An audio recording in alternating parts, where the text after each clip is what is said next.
All right, everybody, welcome back to Retrospection Chats. We are back with yet another episode after a long wait. We are here on episode 5. This time we're going to North American Sixes invite. I have Mr. Darwin, Grape Juice the Third. How are you on this lovely day? I'm great on this lovely day. So I get to talk to you, my friend. So, obviously, for those who don't know about Retrospection Chats, we're just gonna freestyle it, just talk about the player's career. And Grape Juice was there around actually way before me, but in terms of his Sixes experience, but he and I were somewhere around the season 27 plus ESEA era. But I know you had been on a few teams beforehand. I think your first actual ESEA season where you played was I think around like somewhere between the 23rd or It was 25th season season, 23, yeah. because I know you had like a season in 21, but like you only played like two matches, I believe. So you Yeah, I only was had randomly picked up as a sub somehow on that team. I don't really know how. yeah. I So played first uh off, we have I played two matches of Scout as a you, soldier player. yeah, that was the when I look at the roster on the ESEA page, let me pull that up for the screen for the recording. I mean, the only people that I actively recognize from that roster is Reflecto and Fabulous. So they played on that 0 and 16 ESEA team with Shiloh and a few others. Faust, I Yeah. remember, but yeah, you sub for them. But first off, we need to go way back and ask the formal questions. How did you get into competitive TF2 in the first place? I got into competitive TF2 through, I guess, through frag videos. And through frag videos before that, it was watching Star and Germa, and Star was friends with Mela. So Star's friends with Mela. I go to YouTube, I go to Mela's YouTube, and I see this video called Rocket Genius. And I'm already like a soldier player. I'd be playing that 24/7 high tower trying to airshot people. I see Rocket Genius by Mela, and my mind is shattered. And I'm like, damn, I gotta start doing like whatever this is. So I look into it a little bit more. Um, in fact, in fact, now that I'm thinking about it, even further back, even further back somehow, by maybe a couple of months, there was this YouTuber way back in the name. His name was Steamy D. I'll spell it out for you. It's like this, I think. It's like Scheming that. D. And Oh, and he advertised his gold team was looking for players. And I never actually ended up doing that, but I'm like, oh, what the fuck is UGC gold? And so I don't know, I looked it up. I don't know. I learned what competitive TF2 was that way. But yeah, the actual like sixes for me, I decided sixes was goaded when I saw Mela Rocket Genius. was that so? I mean, for the we could probably talk about it later on in the video, but you were also a jumper. You are also a jumper main. Most people might know you by that. Was it first that you got into competitive before rocket jumping, or was it around the same time, or that you It got into the competitive jumping community it was alongside rocket TF2? jumping. It was rocket jumping first. See, my Tempest profile was created in like 2014. Like as soon as Tempest servers were around is when I coincidentally stumbled onto the network. And I didn't actually start jumping, like jumping till 2020. It was just I joined the Tempest network and it just automatically registered me, right? But it was jumping first. I remember watching videos like Freedom by Delort and stuff like that. It was kind of jump movies, and then like jump map playthroughs by like Cuba and like Rain and stuff like that. So it was jumping, but I would always play like way above my skill ceiling. Like I would have like 100, 200 hours in the game, and I'd be trying to beat Jump Soar. I don't know if you guys know what Jump Soar is, but that map's pretty fucking hard. And so when I couldn't beat like level 3, uh, I kind of gave up on the jumping thing. So, I mean, I think most people when they think about you, they're going to associate your your long history in competitive TF2, because really when you first started Grape Juice, it was back in ESEA. Obviously, we can get to the rocket jumping portion of it later, because for those who don't know, Mr. Grape Juice, he's also an editor for the TF2 RJ Weekly YouTube channel. But I want to primarily focus on your starts, your beginning in competitive TF2. So yeah, like you said, your story started off similar to like most people. Like I mean, the most well-known player in North American TF2, Banny, he also came into the scene in a similar way where he was in a gaming community server and they found their way into UGC. Some people like me got into competitive TF2 through a YouTuber like you, like Star, where like for me my first introduction to competitive TF2 was through XTV Esports, aka Xstein. But really, for most people, when they started off in competitive TF2 at our time, that's gonna be around like the pre 2020 era, maybe even earlier than that actually, maybe like 2018 up until 2018 or 2019. They started off in UGC, but when I look at your UGC profile, Grape, you played like you played like 3 seasons of sixes. But the thing is, with the UGC experience pages, you could just be rostered on the roster, not play any games, and it would still show up on your list of experience. So really, most of your actual competitive experience would be on ESEA, where if you played a game, it would show in your history. If you were just roster riding, it wouldn't show in your ESEA history. Yeah, yeah. And your first full season was the Aubrey Plaza fan club, and I Well, gotta talk about it. it was koalas in the rain. It was koalas in the rain. Oh, Koalas in the Rain. Well, Yeah. I only remember it because I remember a really distinct. I remember back then there was like a. Well, actually, no. It was because of one player in your team, who I would consider a very great mentor of mine, and a great player in his own right before he retired, Mr. Dom, the white guy. I'm the fucking white guy. He was a very instrumental part in many players' careers, at least for up and comers that are around our time. And you and I were from the same crop. That man races pretty well. I need you to tell me first off about Dom the white guy. Like you're how great and handsome this guy is. Because for me, he was very influential in me, building the fundamentals of TF2 in my first ESCA season, and that was like season 27, 28 for me. Yeah. I mean, when I got picked up on Aubrey Plaza Fan Club, it was just sort of like I saw the LFP and I thought that I was like a playoffs open player. And I'm like, hey, this guy's making a playoffs open team. I can do that. So I hit him up. And I don't know, it was pretty dog shit back in the day. But, he picked me up, and like that's sort of those first couple of weeks, in like at the end of the preseason and those first couple of weeks where Dom was still on the team, his laptop shitted out like week 2 or week 3, I think. And so we picked up Exile on Pocket, and then the roster devolved from there. But those first couple of weeks were really instrumental in planting the seeds of like teamwork in my mind, really, because Dom was a very experienced player relative to me at that time. He had played ESC Intermediate. I'm pretty sure he did like pretty decent at Intermediate. So, he went and played Pocket and Open, and, he knew a lot more than me. And so, that was like the first time, like in a map review, I feel like, where I really started to think about like strategizing and like the teamwork aspect of it, versus in Koalas in the Rain, it was a newbie mix team with that I partially joined with 2 of my UGC teammates from whatever season ran alongside ESCA season 22. It might have been season 20. Yeah, correct. If you look at my UGC history, it would have been Boston. That would have been the team that I joined forces with to create Koalas in the Rain, to sign up for that newbie mix team drive. Koalas in the Rain, we would have a mentor. It was Tino. If anyone knows Tino out there, shouts to Tino. And from what I recall of those map reviews, we would like think about where to stand. We were like a low open team. It's like, where do you stand?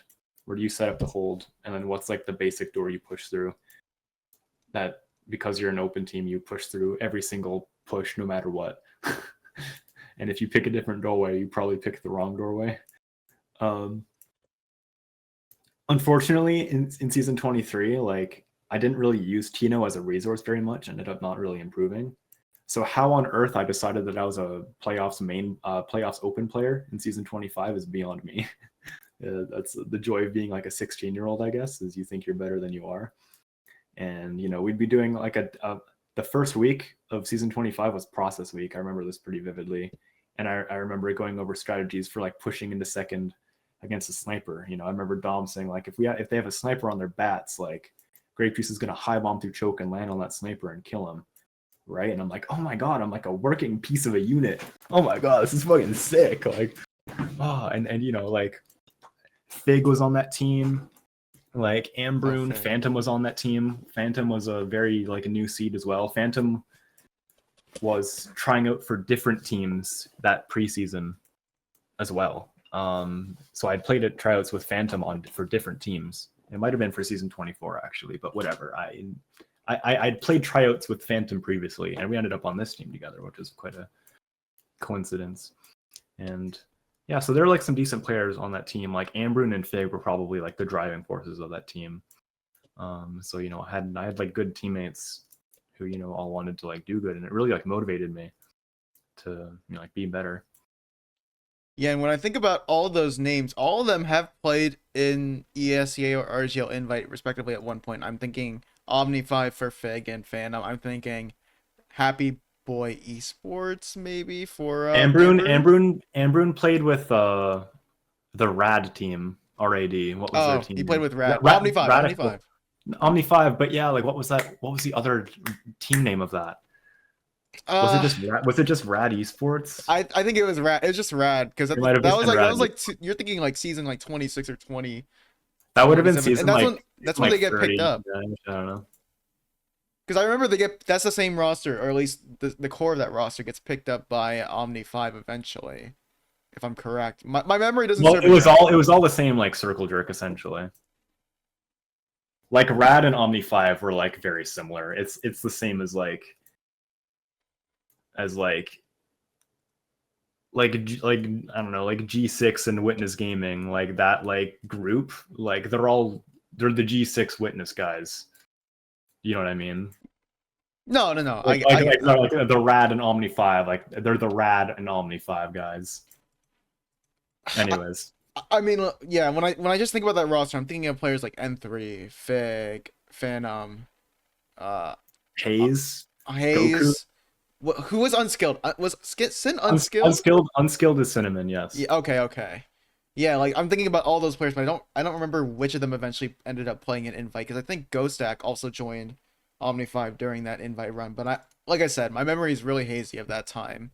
It's been so long. And while I did my research, I'm also just trying to remember off the top of my head because I didn't Yeah. expect us to go this far into talking about the Omni lore. But wait. So I want to backtrack a bit because we don't want to be going too far off the course. One of the things that most of the people don't realize is that back then we had a very good hub that allowed a very seamless gateway into competitive TF2 for newbies. Of course, now we have TF2 Coaching Central and we have newbie mixes to an extent, but to a lesser role than it was before. So, for you, how would you describe the impact of newbie mixes both on your career and like for the community at the time? Because I was also a part of newbie mixes. That's how I got into ESEA Open. But for you, how was how much of an impact did it have on the community at the time? It was fucking huge because let me tell you, ESTA was fucking expensive. And I was 16 years old and I didn't have a job. So for me to have like my first season of ESTA like paid for, the premium, which was exorbitant, and then the registration fee for open, like that was like $40 right there, right? And that's huge. That's huge for getting people like to play the game because like at in the UGC and ESCA like coinciding years, like there was no reason to play ESEA if you weren't like actually committed. If you just wanted to play a season, you would just play UGC. Because if you're like getting into it. Like you just play for free. You just play for free. Like that season UGC season 20, the one that ran alongside ESCA season 22, I believe. Like that, like I just got to play for free. And I played like 6 out of the 8 matches and it was whatever. Like, yeah, it was free. If your team dies in UGC, it's so inconsequential. When your team dies in ESCA, it was heart shattering because you have put down your $40 on this season for an open season, and your team dies. It's like, ugh, I don't want my $40 to go to waste. So as like a new player, and like sort of having that like eliminated as a possibility is like super big.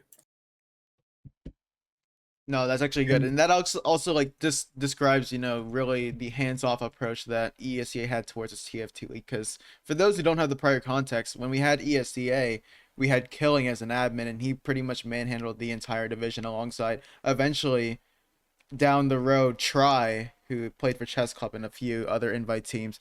That guy eventually became an admin, but really it was a hands-off approach. And one of the hugest gripes of ESEA was the huge barrier to even get in. And if you didn't have a full roster at the time, like you said, Grape, if somebody wanted to play in a match, they would have to pay the entire league fee compared to Oh, RGL. that was so awful. Oh yeah, in RGL God, you just dude. pay It was like $3 or $4. It was so terrible. You had to play it's fucking insane, man. I actually have a story about this. In one of those later ESEA seasons, I think it was season must have been It must have been one of your IM seasons. Like season 27 or season 20, like season 27 or 29. It couldn't have been It couldn't have been the Noir Esports season. No, it couldn't have been the Noir Esports. It would have been. It might have been season 27. After I was rostered, so after my I'm pretty sure after my IM team died, Other Scout, aka Garfield Fan Club, after that team died, I'm pretty sure I joined the Blanc Esports roster, and I'm pretty sure somewhere along the line, like I had my fees paid up for me because I had to sub a match that night, and I napped and I missed it. So that was like mortifying for me as like I think I was 17 then. If I wasn't 17 then, I was almost 17. I felt so awful. One of the things, actually, now that you're talking about the Other Scout roster, is I looked at the Wikipedia prior to our interview, and one of the things that struck out to me is while you did only play 2 or 5 matches, when I look at the roster, I didn't realize that Brand Slam had been on the roster. Yeah, Brand Slam was on that team. Yeah. And when I look at the other team players on the team, though, I kind of cringe a little bit. I mean, I know Riot. I almost mistook him for the Australian jumper in Riot BZ, but I look at the other 2 names, and the ones that stand out to me the most is Prograde and Screwby. Prograde was on that roster in season 27. Apparently he was. Apparently I had beef with that guy in season 27. But of course, the Wikipedia is more like is trying to catch up based on what the available records were. But Brand Slam was definitely on that roster because when I looked at his ESEA page, that roster was Riot and Jamie on Scout, myself and Scooby on Soldier, Brand Slam Demo, and Virgil on Medic. Oh, Virgil. Oh, the thing is, that was how I met Virgil, and she became one of my best friends after that. Oh yeah. I do remember because I think you guys did play on a team eventually together. Maybe in RGL. We definitely played that season, and then we played season 31. I was gonna play on a team with her also, with Dom the White Guy after he bought a new computer, and I pussied out of that season to focus on school because I just come home from Copenhagen LAN and I missed a whole week of school. And I was already behind going into LAN. So I'm like, I'm just not going to play the season. Psych, look at my fucking ESA history. I got picked on a different team after I caught up on my homework. So, yeah. So, of course, we're scattering around your ESA history, but I remember... It's nothing special. But here's the thing that I remember about you is that, including RGL, there was this kind of time where you were kind of memed on for being like hard stuck at the level that you were playing at. And yeah, what do you think attributed to that reputation that you had? Because it wasn't until the more recent seasons of RGL that you finally did attain that invite status after winning that advanced season with Sin, and low And the tier Covenant, Habita and yeah. those guys. Yeah. I think what mainly did it for me was just like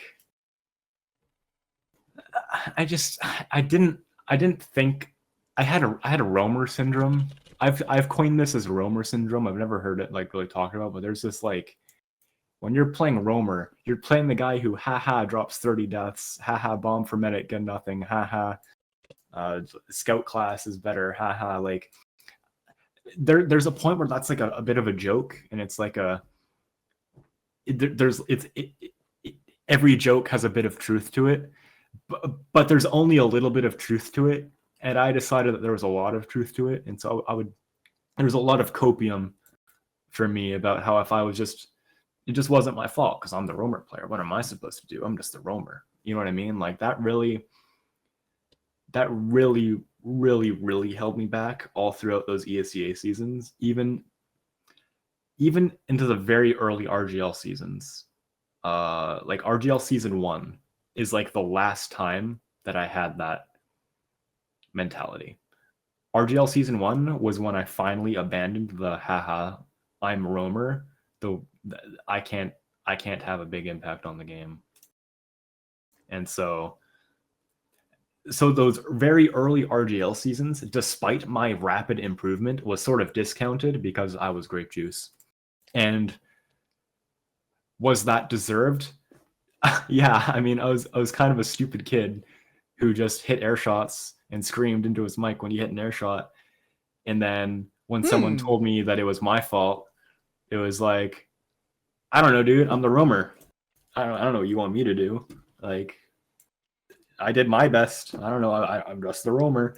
Like that was absolutely like detrimental to me. How I was liked at that point in time in the ESEA days is fucking beyond me. I'm gonna be so honest. I was so obnoxious. I might be looking, might be maybe just because I'm an adult now and I look back and I cringe really hard. But like, oh my god, like it's crazy. I don't know. I I was definitely super annoying, and yeah, I remember getting a lot of up frags on my LFT like back in 2018, and how the fuck I did that, I don't know, because I was so obnoxious.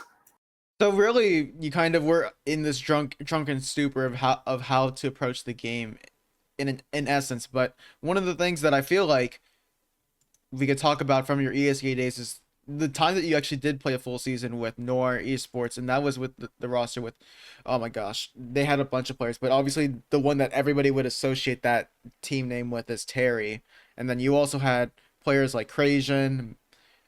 I mean, I think Osser had played on that roster at one point, Shiny Who? and all those players, but like, and eventually most of them, most of them went on to greater things, but some of them going to invites, some of them maybe like becoming a homestay in the TF2 community, specifically the competitive sixes community.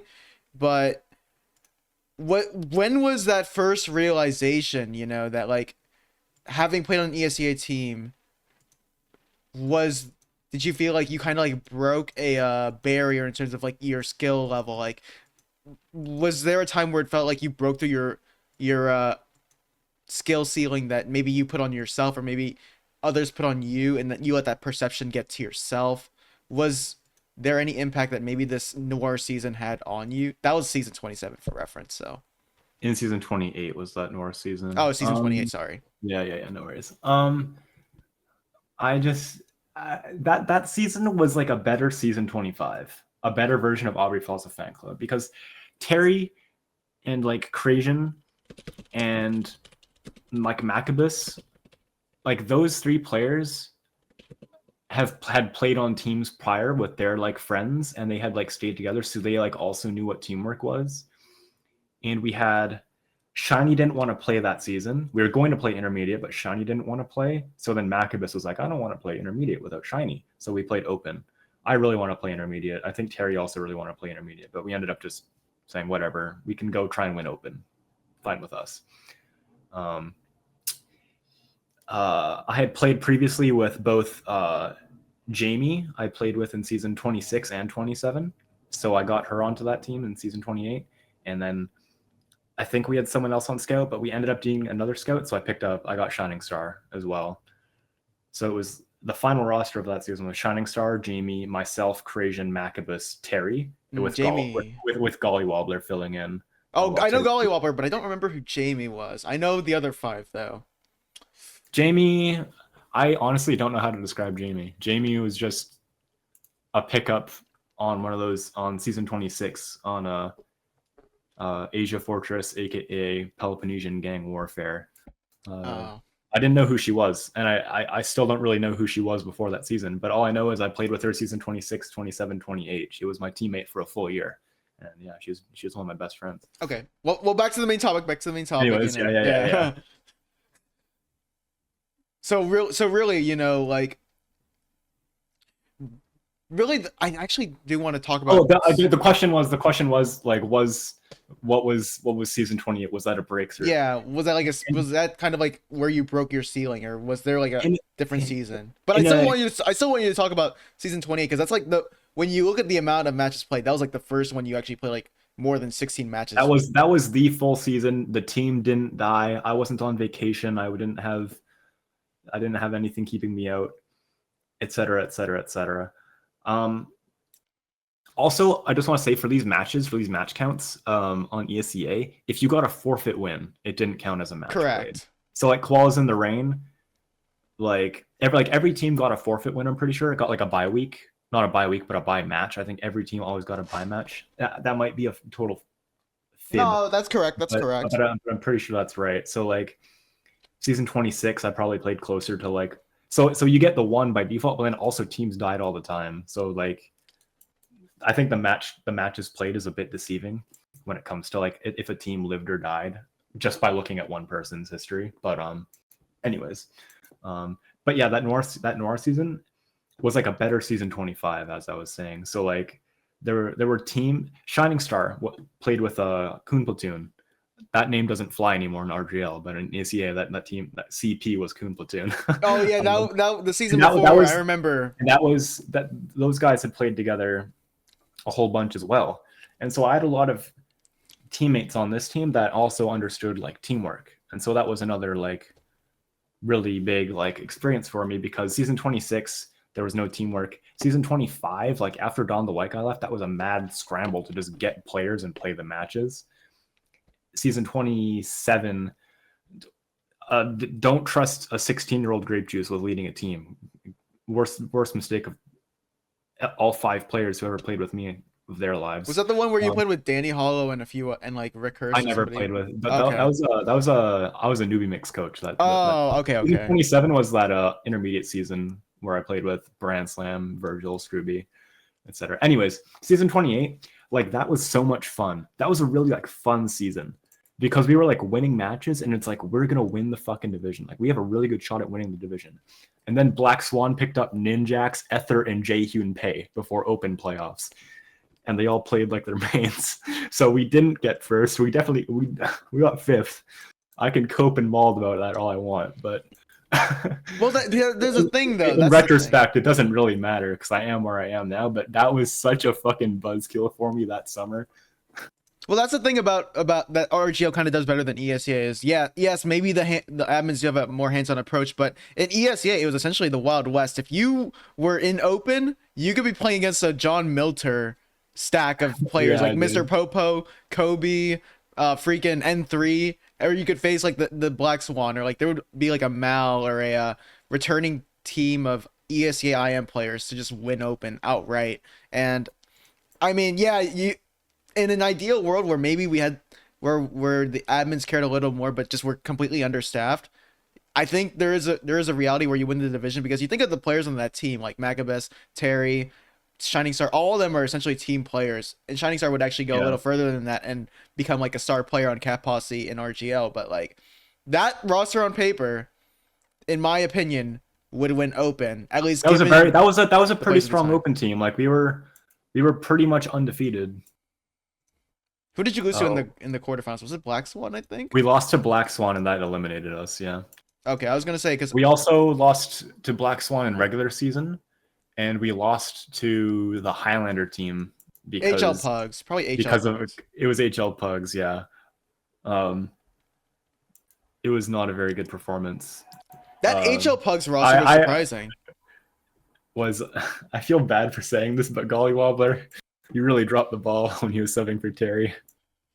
It obviously doesn't matter anymore, but like I sorry Golly Wobbler, but Oh no, nothing you can blew replace it. Terry. You blew it, buddy. I'm sorry, man.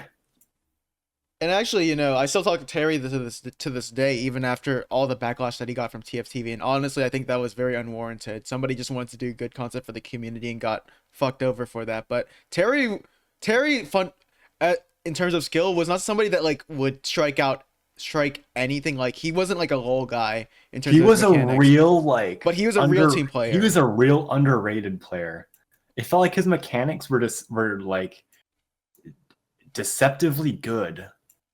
Like for like what little he played the game, like he was pretty solid mechanically. And then also he was just like a real he had been playing for like years up to that point in season 28. So he also understood teamwork like really well, and he would really try and like get the team protocols.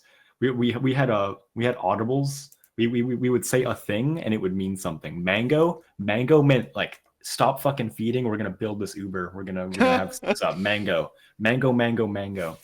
We had star fruit. We had like passion fruit. We had everything, dude. I can't remember, but we had fruit audibles, and so that was the server password was fruit audibles. Terry's mental was unmatched too. That guy is the literal definition of clue, in my opinion. At least from my experience playing with him. But obviously, maybe his. I love Terry. Terry's like one of the best teammates I've ever had. No, more definitely. So we can finally get off the no. We can stop glazing Terry, and we can move on to some latter seasons that you had. I mean, really, before you go into RGL, there's like two other seasons that really strike out to me. But this is kind of where this is like season 29 and season 31, which coincidentally one of those seasons I was supposed to play in with Dom, but I didn't want to play after my rookie season of ESEA. One of the things that I want to talk about is actually we could probably talk about Goblin Zone Black first, because that was the season where I kind of played more to like Goblin completion. Zone. Goblin Zone was the very first version of the Goblin Zone, and it was just here's 6 people who are LFT. Hey, we can just make a team. Yeah, so that roster like, is Rain. Like Jets stepped up. Jets really stepped up, and he's like, I'm just gonna wrangle 6 people who are LFT. So shout outs to Jets. Yeah, so that roster was, let's see who I have here. It's Rain on flank scouts. I don't know which Rain this is. I don't know if that's the HL Pugs Rain. It's Highlander Rain. Okay, it's Highlander Rain. Then it's Jets, aka Proton, Uni Wizard, Hedge, and Char. So yes, people, don't get it twisted. Tomato Tom did not create the Goblin Zone moniker. Tomato Tom did not do shit. He did not create the Goblin Zone. Brother, rob that. He's a false idol. Jets is the original Goblin Zoner. But this is actually like a really stacked roster on paper when I think about like we can talk about, oh wow, these players now today, like this is easily a top 4 advanced roster. This literally quite literally would be, if we were thinking about today and not considering the fact that you have played an invite for multiple seasons and placed top 4. This roster looks really, really solid. Like, Rain was off the back of like playing with HLPugs.tf and dominating open. Jets had kind of been middling around an IM. Me and Jets were about the same. Uni came in tandem with Rain, and then Hedge and Charis. I think Hedge and Charis had played an IM already, but like this roster is kind of nice on paper. But I think at the time there were also other teams like Scratch's team. There was also Kron's Realm playing in that season. Like there was just too many good stacked teams. I remember SAR made power rankings at the beginning of that season, and he put us at 5th that first week. And I'm like, damn, like that's like a good, like that like felt where we were at. That was like a 5th, like that felt right. I think it's Tino, not SAR, who made that actually. You can go check the season 30 intermediate thread. You can go do more homework. Yeah, I will send you the screenshot. Someone did it, and it was like 5th, and it felt right. I'm like, it was Tino. But the screenshot I sent you was the week 3 one. I'm trying to find the week 3 one. The week 1, anyways. Whatever. We were put up at 5th place, and it was like, fuck yeah, dude. Like that's That's where we're at, and it felt right. And then it was just a tumbling mess from there. That season turned out really ugly, and I remember getting into an argument with Cheris in the team Discord about, I can't really remember what started it, but he was just like giving people criticism because obviously he was the best player, like at that point on the team, because he had played invite and like nobody else had. And I remember just kind of getting into it with him of like, I don't know, just about like making mistakes, owning up to your mistakes, like how to play the game correctly. He just gave me a lot of like criticism, and I just coped all of it away. I just whatever, like roamer, whatever, I don't know. It was pretty like stupid of me and like really immature of me. Yeah, we got placed at number 9. I feel like we got bumped up to 5th at some point. When I look at But these teams, though, like, holy but it shit. felt right. Like wherever, like we got stuck up there, and it was like, oh, like that. It felt right and it felt good. And an issue that I had back in those days is I felt like I was on the right track, and by being on the right track, it meant that it would all sort of fall into place and it would come naturally. Like on my LFT following season like 28, after that Noir season, I remember bumping my LFT, and Mason commented on my LFT, Oh, and he Mason was was very like, known well and back. he was like, good player, like tries hard, does his best, like, you know what I mean? And that really got to my head. Like seeing people upfrag that, like it did bad psychic damage to my brain. Cause I'm like, oh, I guess I'm a rising star. I guess it's already coming my way. And so like the next season, season 29, I ended up joining Simple. I can't remember what it was called before it got changed to Simple Math, but Simple Math. I replaced Donovan on that roster. And it was Brian, Hedge, Burko on Medic, Emo. and Yeah. Emo, and who was our other scout? I forget. It may have been Brian or Space Ghost. Space Ghost. That's right. It was Emo and Space Ghost. And yeah, I don't know. Like we went 7 and 9 in intermediate, and it was like I got 5th in open. I'm like just below even in intermediate. You know, I'm working my way up. 9th on power rankings, 7th on IM power rankings, according to Tino. Like, oh, like we're doing it. And I was, that whole time, I was really not actually like improving. I really like wasn't. All that was really improving was like my mechanics, and I guess like doing the map reviews with the team. Can you hear that? Yeah, but it's not Dog barking. I'm noticeable, so sorry. it's okay. Okay. My bad. Yeah. Yeah, there's like, you know, you do your team map reviews, it helps you like feed less. Like my mechanics were on the up and up. But like really, like I would do a couple of demo reviews with like Rakuso or with Kryptonite or with Sin. And like what I was getting off of those really, like what I was applying from those was very little versus what was coming into my head. And so that's sort of what, like when I got into that argument with Cheris at the end of season 30, it was like sort of off that of like I felt like I had a lot of game knowledge, but my application was so trash, right? Uh-huh. And it just kind of kept building and building, and like going into season 31, it was the last season of ESEA. It got announced at Copenhagen Games. I have a very funny post on my TFTV profile of Eckstein using my TFTV account to shitpost about the death of ESEA. And it's very funny. It's so funny. But like that season, I'm like, oh my god, it's the last season of ESEA. I want to do really good because I know I can do. I quote unquote know I can do really good. Well, And so you I'm played gonna. you played with Scooby though. I want to play. I want to play high intermediate. I want to maybe play low invite.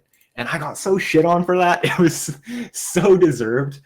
But like I guess Echo was probably my number one hater at that point.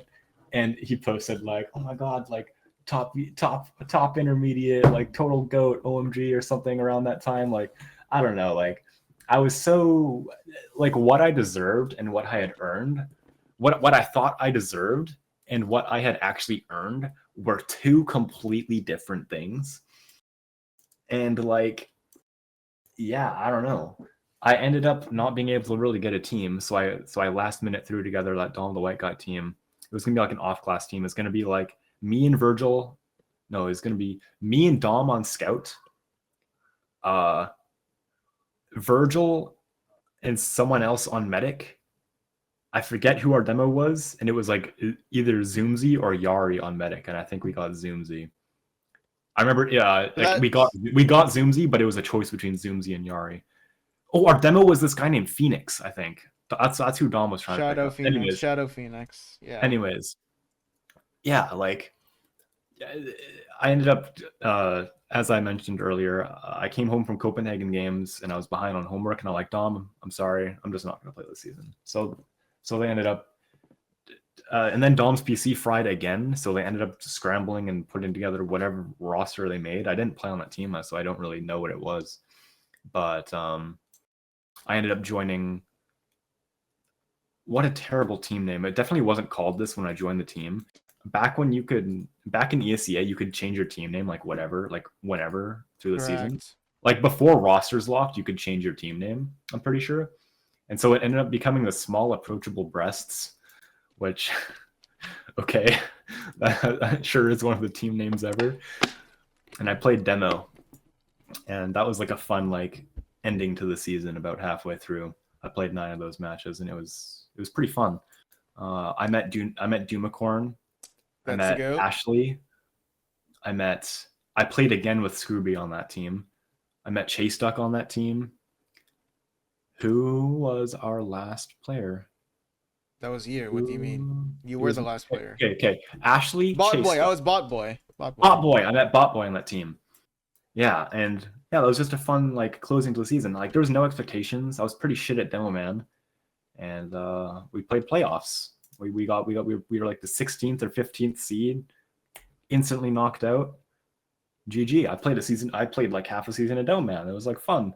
It was a sad end because it wasn't what I wanted, because I was still very high up in the clouds of what I thought my Soldier gameplay was. And do you think that was detrimental to your own development? Do you think it was detrimental to your own development that you had that very hard stuck mindset? I think absolutely. you talked about it, but not to an extent that I wanted you to talk about the mindset. It absolutely was. Because when you think you know it all, what are you actually going to learn? Nothing. You're going to learn nothing if you think you know it all. There's so little. Maybe I knew I didn't know it all. Obviously, I didn't think I was fucking Vanny or anything, but I sure thought that I was better than I was, better than like whatever like Cheris gave me credit for in season 30. Like I thought I was fucking goated, and if I was just on a better team, then any mistake that I made like wouldn't even be happening, because my team would be better, and I wouldn't really have to make mistakes. Which I don't know if you know. So that's not how that works. Like mistakes are mistakes, and mistakes are mistakes for a reason. Like, yeah, I don't know. Yeah, it was absolutely detrimental because you would sit there. I'd be in a demo review with Rolling, with Sin, with Rakuso, with Kryptonite, and it's like, what? I'm learning things. I'm picking up these small mechanical details. I'm picking up on times that I'm feeding, but like there's no, and some of them would go very in depth. Like Sin and Rolling were very like. When I do demo reviews for other players, I think I copy Sin and Rolling, the way that they go like intricately, like into like how things can snowball. But unfortunately I didn't pick up on like the root cause issue.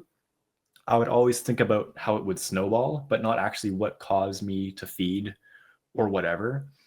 And it just, if you don't address the root of the issue, then and you're not actually fixing anything, right? So would you So say then that based off from what you're telling me is that like you approach these demo reviews from an individualistic mindset and how, when you took something away from them, you thought that it was more about your individual gameplay and that yeah, maybe not it not was it wasn't about like the macro view of how that play may have affected the whole macro game plan of your team.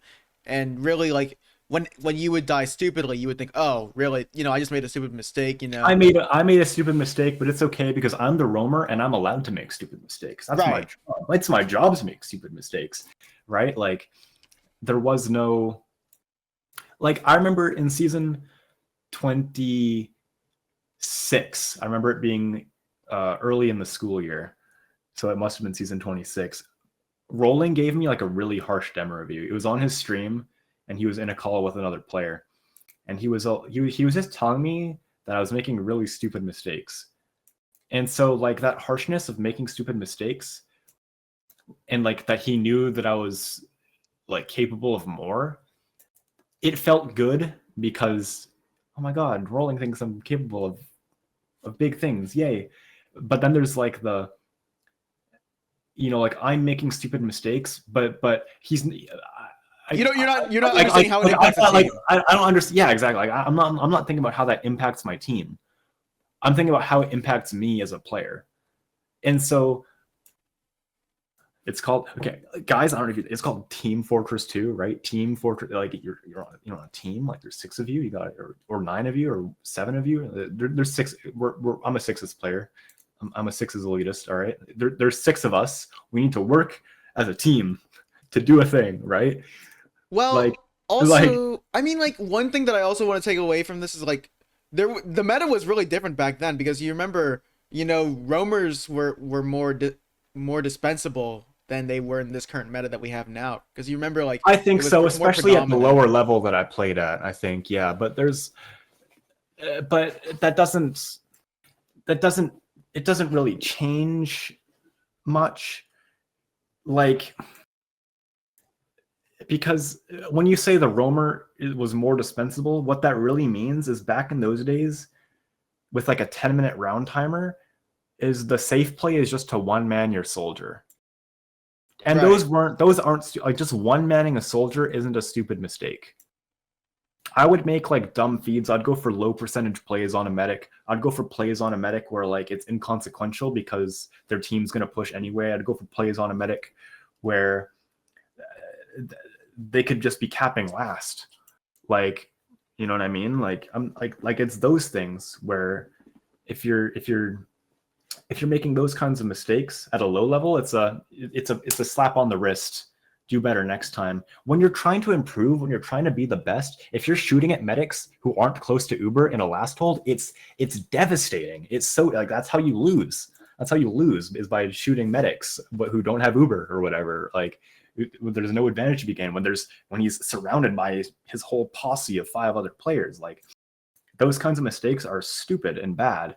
When you're waddling around on the low ground instead of jumping up onto the height, like that's a slap on the wrist if you're a little open player. But if you're trying to be the best, like you can't be making that mistake. Like, so I'd take those lessons as slaps on the wrist and not jail time. I should be thinking of that stuff as jail time, because if you really want to improve, like you need to think like about like how big your mistakes are. I know like roamer's more dispensable, lower level gameplay. Like at the end of the day, like that's all kind of cope. Because I know for a fact when Froyo is playing Ascent in grand finals, Blaze is not just dispensable. I don't care what But I don't care what season it is. right. If Blaze goes and feeds 10,000 times for no reason, he's not Blaze. He's grape juice, right? Like I remember back then, like, because I don't know if you know, but my first ESE season that I actually made playoffs, I was a roamer main, and I remember everybody would say, okay, if you wanted to learn how to play roamer, watch this Blaze demo. And really, I think yes, that's a good way to think of it. Yes, watch the Blaze demo, but it's really more of what you took away from it and how you applied it to your own game. Because yeah. at the And time, Bandy was only starting to really developed the meta of having that pocket scout becoming the focal point of the team. At that time, we were still coming off the era where we had people like Clockwork and maybe like the Lash, or not the Lash, but you get who I'm thinking about when I say Clockwork. Is like we had a dominant scout, but he still wasn't like the focal part of every Uber. It was still we were still doing we weren't doing the demo and scout Ubers that we used to have, because I don't think the speed buff came in up until like maybe like season 25, 24 The ish. the So speed buff was like the season that the speed buff was brand new in the season that like I first played, yeah, season so the 23. meta was still developing then to The what we medic, have yeah, today. So really, the idea of how to play Roamer and how expendable it was so different back then. But if you weren't able to get out of that mindset of coming of yeah. going But from the old times to the new times. by the time it mattered to me, by the time that I should have started thinking about the game at a higher level like that, like season 28, 29, 30, like those were seasons that I was like an intermediate player. Those were seasons where I was getting a lot of demo reviews. Maybe not a lot of demo. I definitely could have been getting more demo reviews back in the day. I was getting demo reviews from Sin, Rikuso. I was getting demo reviews from Rolling a little bit less frequently because he wasn't active anymore. And Mm. Kryptonite. Kryptonite, Sin, and Rikuso combined for like a bajillion top 4 places, right? Like it's not that I thought that like I don't think like the meta shift at that time was very relevant because it had already been sort of developed for 2 years at that point of how you're taking your Ubers and stuff like that and how you're running your medic around, et cetera, et cetera. Like that was pretty like well defined at that time. And I think I'm like 99% sure like intermediate teams were absolutely like getting that trickle down of information, right? Um, yeah, it was Yeah. just I kind of forgot where we started with this. No, because we were But pretty much just talking about like how like that mindset of you being the expendable roamer, because roamer hee hee ha ha, I can go die and sack on a 10-minute round timer and die, yeah, really wasn't effective wasn't really detrimental to the team. But I remember like I'm gonna say from my own personal experience, my first actual eye-opening experience to where my deaths were very detrimental was back in season 29. I had played against the scratch team with Echo and Sember, and I essentially put my team in a 5v6 in every fight, because I kept thinking like, oh, if I die first on mid but I do a lot of damage, it didn't really matter.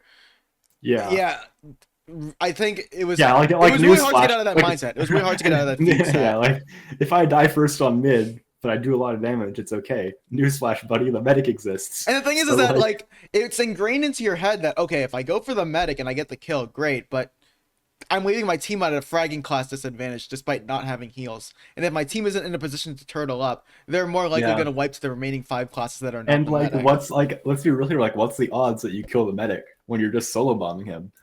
It's like 5%. That's not sustainable at a high level. Yeah, because you So brought up a good point about how, like, okay, everyone thinks that killing the medic is a great thing, and that's what a lot of new roamers tend to make the mistake of, but they don't realize that there's more than just killing the medic. It's it more. definitely doesn't help that like you have like I don't want to say how do I say like miseducated, maybe not as much in the know like competitive YouTube, not competitive YouTubers, just TF2 YouTubers who when they make reference to like the roamer at all, it's the roamer is the guy who makes big plays and kills the medic. It's his job to kill the medic. Like that sort of infects like the newer player's mindset because that newer player is coming from a casual viewing experience. I'm the newer player, by the way. Like that was me when I learned about what roamer was. I knew I wanted to play roamer because I liked to play jump maps. I liked to sink high bomb off the high tower and spoon people. And it's like, oh, roamer's the guy who rocket jumps around a bunch. I want to play roamer because I like rocket jumping around a bunch. Like that's when I was choosing which soldier class I wanted to play. It was the roamer's the guy who goes jumps around and kills the medic, Mm-hmm. because that was what I was informed, right? And so you in Lazy Purple's how it feels to play soldier video. It's a great video. It's very entertaining, and it's accurate in most regards. But he's talking about soldier as like an aggressive play style, and he's using clips of him feeding in TF2 center lobbies as his aggressive play style. He's like, this guy is the roamer, and it's like, when I see that, when I watch that video back, it's like, oh my god, that probably infected a whole bunch of new roamer mains in newcomer, right? Like, it's like an endless cycle.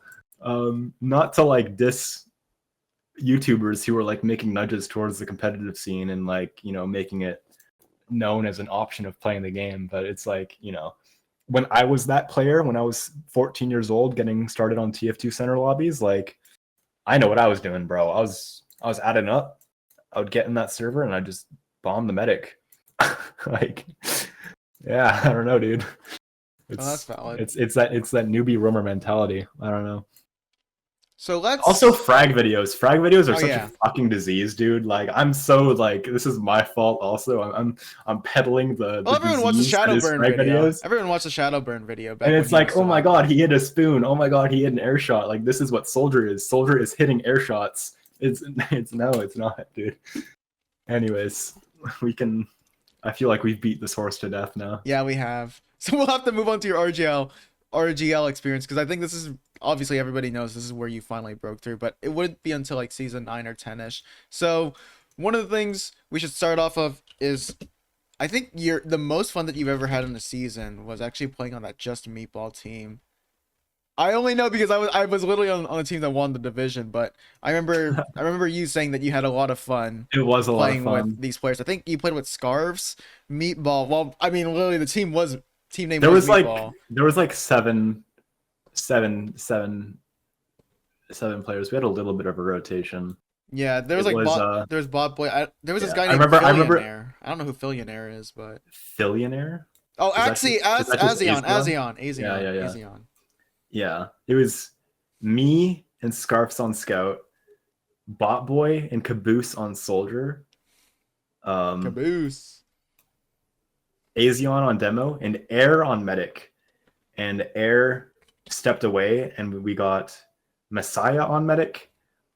But Which is funny because you would think it would be the other way around between him and Caboose, but yeah, but it was Caboose a fun was season. already our Soldier player, and then like the last week was like Granary week or something, and I just wanted the season to be over, and so I played Medic that week, and we put Messiah on Scout, and then we made playoffs anyways, and then we're like, oh shit, we're in playoffs. I guess we try again, and then we play with our normal roster, and then we got third. We pulled up that upset win against the First Galactic, yeah.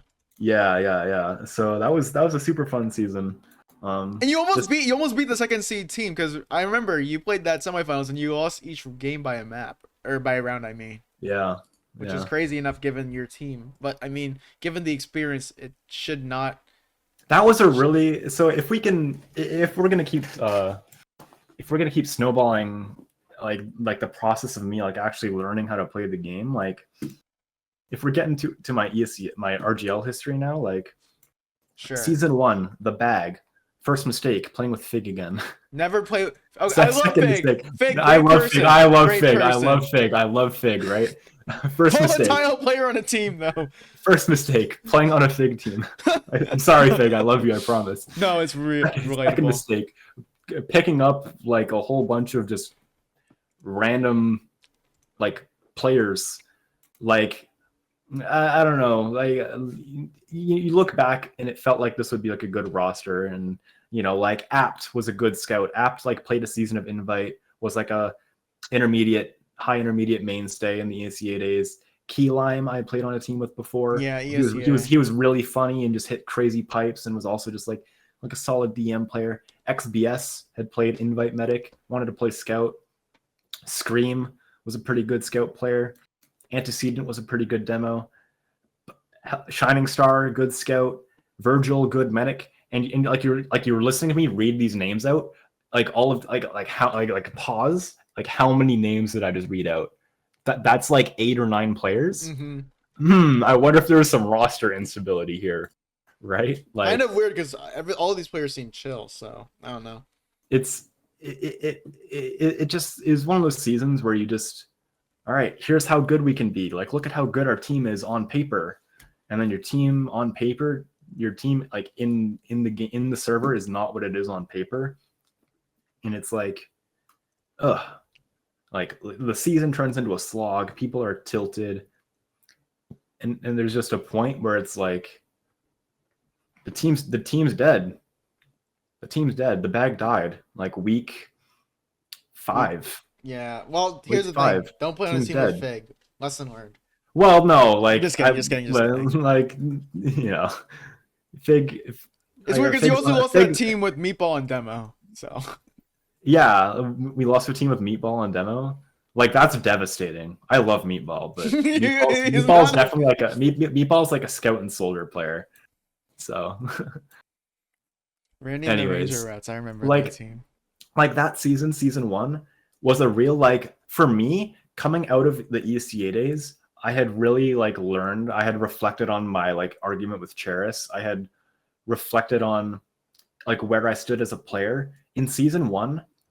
I put all of it behind, and I'm like, I just want to finish. I just want to sit there, and I just really want to know how good I am.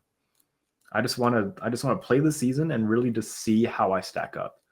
And I did that, and the team died, and I played main with I'm looking at my history now, the Buffet Banditos, and we got to playoffs. That was the time when they did the lost. top 16 playoff. Top Yeah. 16, not worth having again, but and yeah, like the team died, so I finished this team on another season. We made it to playoffs. No real pressure there.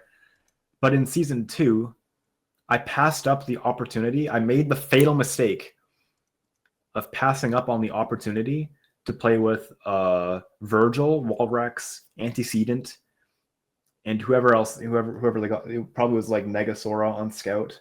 That sounds like a Babe at 10 p.m. roster. No, that was their season 3. That was season 3 though. Oh yeah, that was season. Yeah, season 3. That was season. Yeah, that was their season 3. But that same core of players played in season 2. I'm pretty sure because I denied the opportunity to play for them because I'm like, I think I can do better. Boom! I made the same mistake. I think I can do better. Like it goes out the window. I tried out for an Omni 5 revival roster and I streamed it, and my stream title was inverted ? Invite tryout normal ? Oh, that's cringe. Happened, I know. And what happened is I got fucked so hard in front of like 80 viewers. Oh God, so fucking cringe, man. It was just the worst. It was so awful. So awful. And so like after that, it was like boom. Like I am not as good. Like that was the moment that I was looking for in season 1, where I just want to see how I stack up. That sort of got squandered because the team died and it was complicated, and we went through like 9 different players on our roster in the span of 5 weeks. Like as soon as that scrim happened, it was like, oh, okay, I need to go back to the drawing board. And I didn't. I didn't. I passed up the opportunity to play with my friends who were good at the game. Like I knew that they were good at the game, but I'm like, I think I can do better. And then they picked up another player, and my opportunity to play with them is gone now because they just picked up a player because it was getting too close to registration. They wanted to have a player, and so heading into season 2,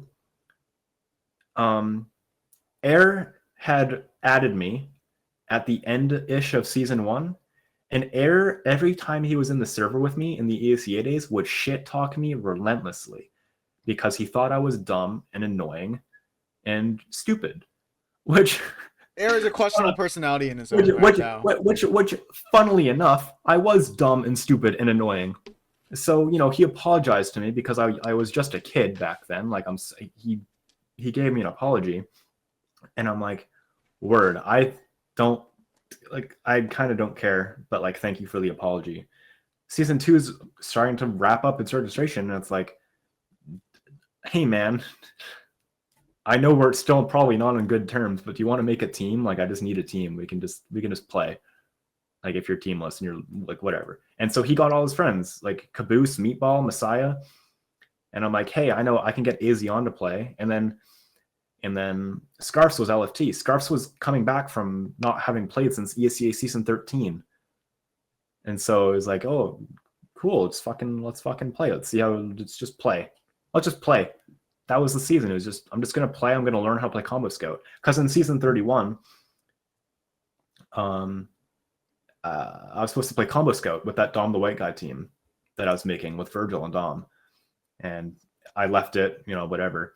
But that season, Air is a really good scout player. And that season, I learned so much about Combo Scout. And by learning so much about Combo Scout, you in turn learn a lot about the game.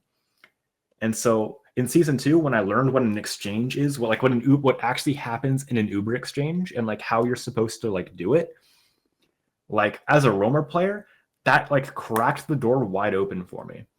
And so that's because you're getting a different perspective on how to play the game. Exactly. You're getting like taught it from an invite scout. Aaron never played a season of invite, but he won. He played on 6 paths. He played on 6 paths that ESEA IM season. Yeah, so he won twice. He won twice. He won in season 21, and he won in like ESEA season 21. He won ESEA intermediate, and then he won on 6 paths. That's and he could have played invite in ESEA days, like no doubt. So I'm being taught how to play scout by an invite scout player. It opens my eyes a lot into just how the game works in general. And so in season 3, Morning Light, I'm sort of taking the reins away from you. Wait. So now we're in season 3, or are we gonna? So we're talking season 3 now. Okay. I'm talking season. I don't think there's much to say about season 1 or season 2 beyond the fact that I've like played scout and I learned how to play the game and I conquered my. Well, keep going. We want this kind of we want this kind of commentary. So keep my passion. Yes. So when I learned how to play the game, like when it finally started to click in my head, like that was the point where my ego was dropped, and I got picked up on Morning Light. It was another Fig team, but Fig brought with her Sin, MC, Percy, Pops, and who else? Me, Fig, Pops, MC, Percy. I'm thinking May? Because that Morning Light roster may have had either May or Fig. Dakota. Fig, okay. Pops, me, MC, Percy, Sin. Oh, Dakota was Percy. Yeah, Dakota was Percy. Yeah. And that I was so obviously the worst player on that team. I was holding that team back so hard in the early preseason. And we cut Fig because Fig was actually holding the team back. Sorry, Fig. She got cut for a reason, and we picked up May, AEE May. Yeah, May the Highlander demo. Yeah, I know what you're talking about. And we got him on Pocket Soldier, and that was another season, sort of like season 28 and sort of like season 25, where like the team play and the like higher level strategy, like decision making stuff, was like really, really getting implanted in my mind. Because Sin had placed top 3 multiple times at that point. May had made playoffs invite multiple times. Yeah, mentality. MC had played invite. Percy had played invite. Pops won intermediate. Like I was surrounded by really good invite players off-classing because RGL is a real league. So how did you even get on the team in the first place with all these players? Because I was friends with Fig. I was friends with Fig and Sin. Okay. And they just wanted to play with me, and Fig wanted to give me my present of a season because she had, we'd play on so many bad teams together with her on Pocket. She's like, well, she was on Pocket for this one too, I guess, but she stepped up and it's like, I'm gonna get you on with a good roster, and we're gonna get you good at the game. Fig wasn't there for that whole season. Again, we cut her tragically, but like, yeah, that was the season that I really started thinking about like how I, as the roamer, interacted with the team. And not only like how I, as the roamer, interacted with the team, but how like the team worked like as a unit, and like how like who's taking the Uber when, like okay, we're shooting the gun, we're killing the gun, And then we're playing the point. We're like, make sure there's no stickies on the point. Like, whose job is that? Who's doing this? Who's doing that? Like, really, like it's I can't even describe like how much this did for me as a budding player to like be surrounded by such great talent, even just off classing. That season goes on. May stops playing. We pick up EYY May, Froyo May. He plays scout for us. Percy moves to soldier, and we finish off the season. We don't get or we let's see. We didn't play playoffs that season. We didn't make it, unfortunately. But like that was such a crucial like developmental season for me. Like I really came into my own that season as an advanced player. Like that season for me, what I became at the end of that season is what I thought I was in the ESCA days. And that was so huge for me, because that was the point where like, this is how good I am at the game. Like this, like I was truly as good at the game as I thought I was at that point. And to have that like weight lifted off my shoulders after like my realizations in season 1 and season 2, that felt so good. It really felt good. That's actually a really good talking point for what leads up next, because yes, you do find like you kind of start wearing the right shoe size for yourself, but it's still we're still a very, very long way before you actually do reach some sort of success in advance. Because yes, the season after, or well, 2 seasons after, because season 4 I guess was a break for you. You play on I by WinRAR, which is an air roster, and you do make playoffs. But I mean, we're just gonna fast forward ahead. Why would we This fast forward? no That was my no number. we're, That was my we're, last. we're, no we're, That was we're my. gonna That was go my back. number one. That was We're my gonna number go, one. That was my number one Roamer season. That was my yes, triple. yes, we're gonna go back, but I'm just gonna say it took until season 9 for you and the Covenant with that Sin and cat based roster to win. But I remember this I by WinRAR roster because I remember someone was pioneering the shotgun soldier here this season on this No, season. that was all kicked up. That was after. Oh, it was after. Okay, so I by WinRAR. Okay, let's see, who do we have? Grape Juice, Air, Apt, Styles, MC Fig, and Percy. Don't know which one of these guys did not play. I'm gonna best guess it's Fig. Well, we also had Vanksy. Which is crazy enough. That It's roster, crazy. we had Vanksy, and we did have Vanksy. We did have Apt.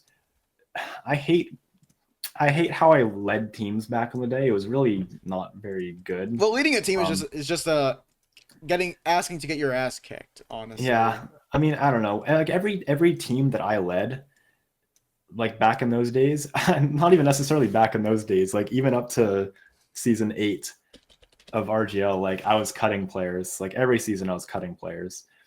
And so this season, Apt ended up getting cut, Fig got cut, and then we picked up Vanksy, and then Vanksy got uncut, and we picked Fig back up. And so that season ended with Air and Percy on Scout, Air and Dakota on Scout, myself and Fig on Soldier, MC Demo, Styles Medic. Except Psych, we finished the season with Air on Demo and MC on Scout because Air wasn't having fun on Scout on this team. That's what I think when I talk about Air. Is like Air kind of has this really very volatile volatile personality when it comes to the game.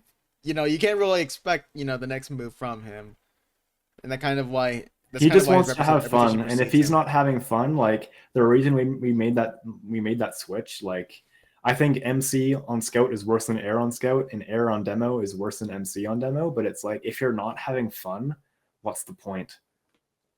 Right? If you're not having fun, what's the point? So that's why that switch was made. It's like, you need your guys to have fun. So yeah, I guess it makes sense because it's a hobby. But like, obviously, there's always going to be different clashing ambitions within the team. Yeah. So. And I mean, it also sucks with that because it's like, you're like, I'm cutting players also to make that happen. Like, if we feel like a player is underperforming, then, it makes the team unfun for everyone else. So you need to balance that. And, like, I think cutting players is usually pretty scummy, but I don't know, like that season I wanted to do really well because I just come off of that season 3 season before I did a little bit of a medic interlude in season 4 in Maine. But I wanted to recreate what I had in season 3. So, we felt like Apt was underperforming. Okay, we cut Apt. Fig's underperforming. We cut Fig. We think Vanksy's underperforming. Who else can we get on Pocket? I guess we get Fig again. It's really funny how that works. Fig is actually really good at Soldier, by the way. I mean, Jumper main. Also, like, I No. played with Fig. I played with Fig Pocket Soldier. I like them, Oh but no, just didn't mesh well with the but team. let me tell you, I've also played with Fig Pocket Soldier, and but yeah, that season, This season I was remember stacked. This season was stacked. Fig gave me sort of high praise, uh, like from Sin. Like Sin talked to Fig, and then Fig talked to me, and Sin said to Fig after one Gully Watch scrim that Sin said that I was playing like a mid invite roamer, and that like that was Bro such a got shot to gassed my up. confidence. That shit felt so good, but I didn't let it get to my head that much, and that's what I'm really proud of. If I'm proud of like anything from the earlier RGL days right now, it's my come up, it's my learning the game properly, and it's Sin. It's being told that Sin thought that I played like a mid invite player in a scrim and it not getting to my head at the time. Like mentally, that evolution for me was crucial probably because it was like not making that adjustment in my head was what held me back for so long. Yeah, So that's a good point actually. reflectively, like looking back on that, like it did feel really good, but at the same time I realized like, hey, I'm playing against advanced players. This is probably, it's just a compliment and nothing else. So yeah, I don't know, you fast forward through that season, it was a really frustrating season. If I'm gonna be honest, like there was a lot of, it was sort of me and Air against the world on that team. Um, it was me and Air against the world, but like the people saw it though. The like, if we're gonna talk about like where I think I am skill level wise versus where I actually am, like that season on a 5th place roster, when that Jamond, it was Terry's all around advance when Terry did the player vote for who was the best at every class, et cetera, for his I remember this. for his all around advanced podcast. Like the fact that I got a single vote as the 5th place roamer for the best roamer is insane. Like that's already like huge.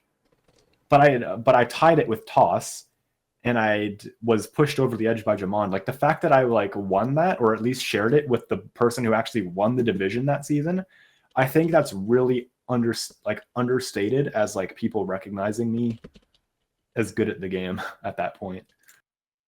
Because my team got 5th. My team got fucking 5th. And I was tie broken as the best roamer in the division. Like, I'm gonna be honest, when I did that vote, I sort of just looked at who the top teams were. I'm gonna be honest, I was sort of lazy and I looked at who were the winning players on Cat Posse, TSM, and Dior Addicts, and I went, yeah, it's like these players, Yum Yum, Shining Star, Tresh, Well, Ray, Capossi was hella like grinding. Capossi was hella grinding that it's season. these players, like they won the division, like it's obviously them. So that's what I'm saying. Like the fact that I got a vote is already like huge, that people were recognizing me as that my skill was being recognized, because it meant that my assessment of myself was accurate, which again like was such a struggle for me back in the day, and I didn't realize it was me not understanding what my skill level was relative to like what I thought it was. And That's so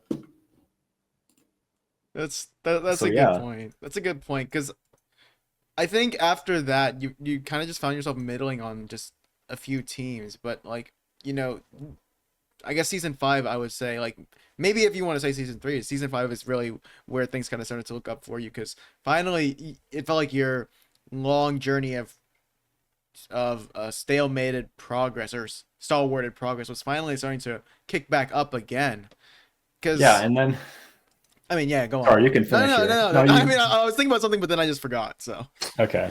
Well, the thing is, like, as soon as it felt like it was getting better, it kind of stopped. Because in season 6, I didn't get picked up on an invite team. I tried out for HR team, and with like that, it was like Mopsy and like Enigma and like Magma. Oh, Nigma is Magma. Oops, and yeah, like yeah, yeah. Nimby. No, you're right. You're Like right. I tried out for that team, right? That was And they that was the didn't. HR team And squad. Yeah. yeah, and they didn't pick me up, despite the fact that I top fragged a scrim against Freyotech.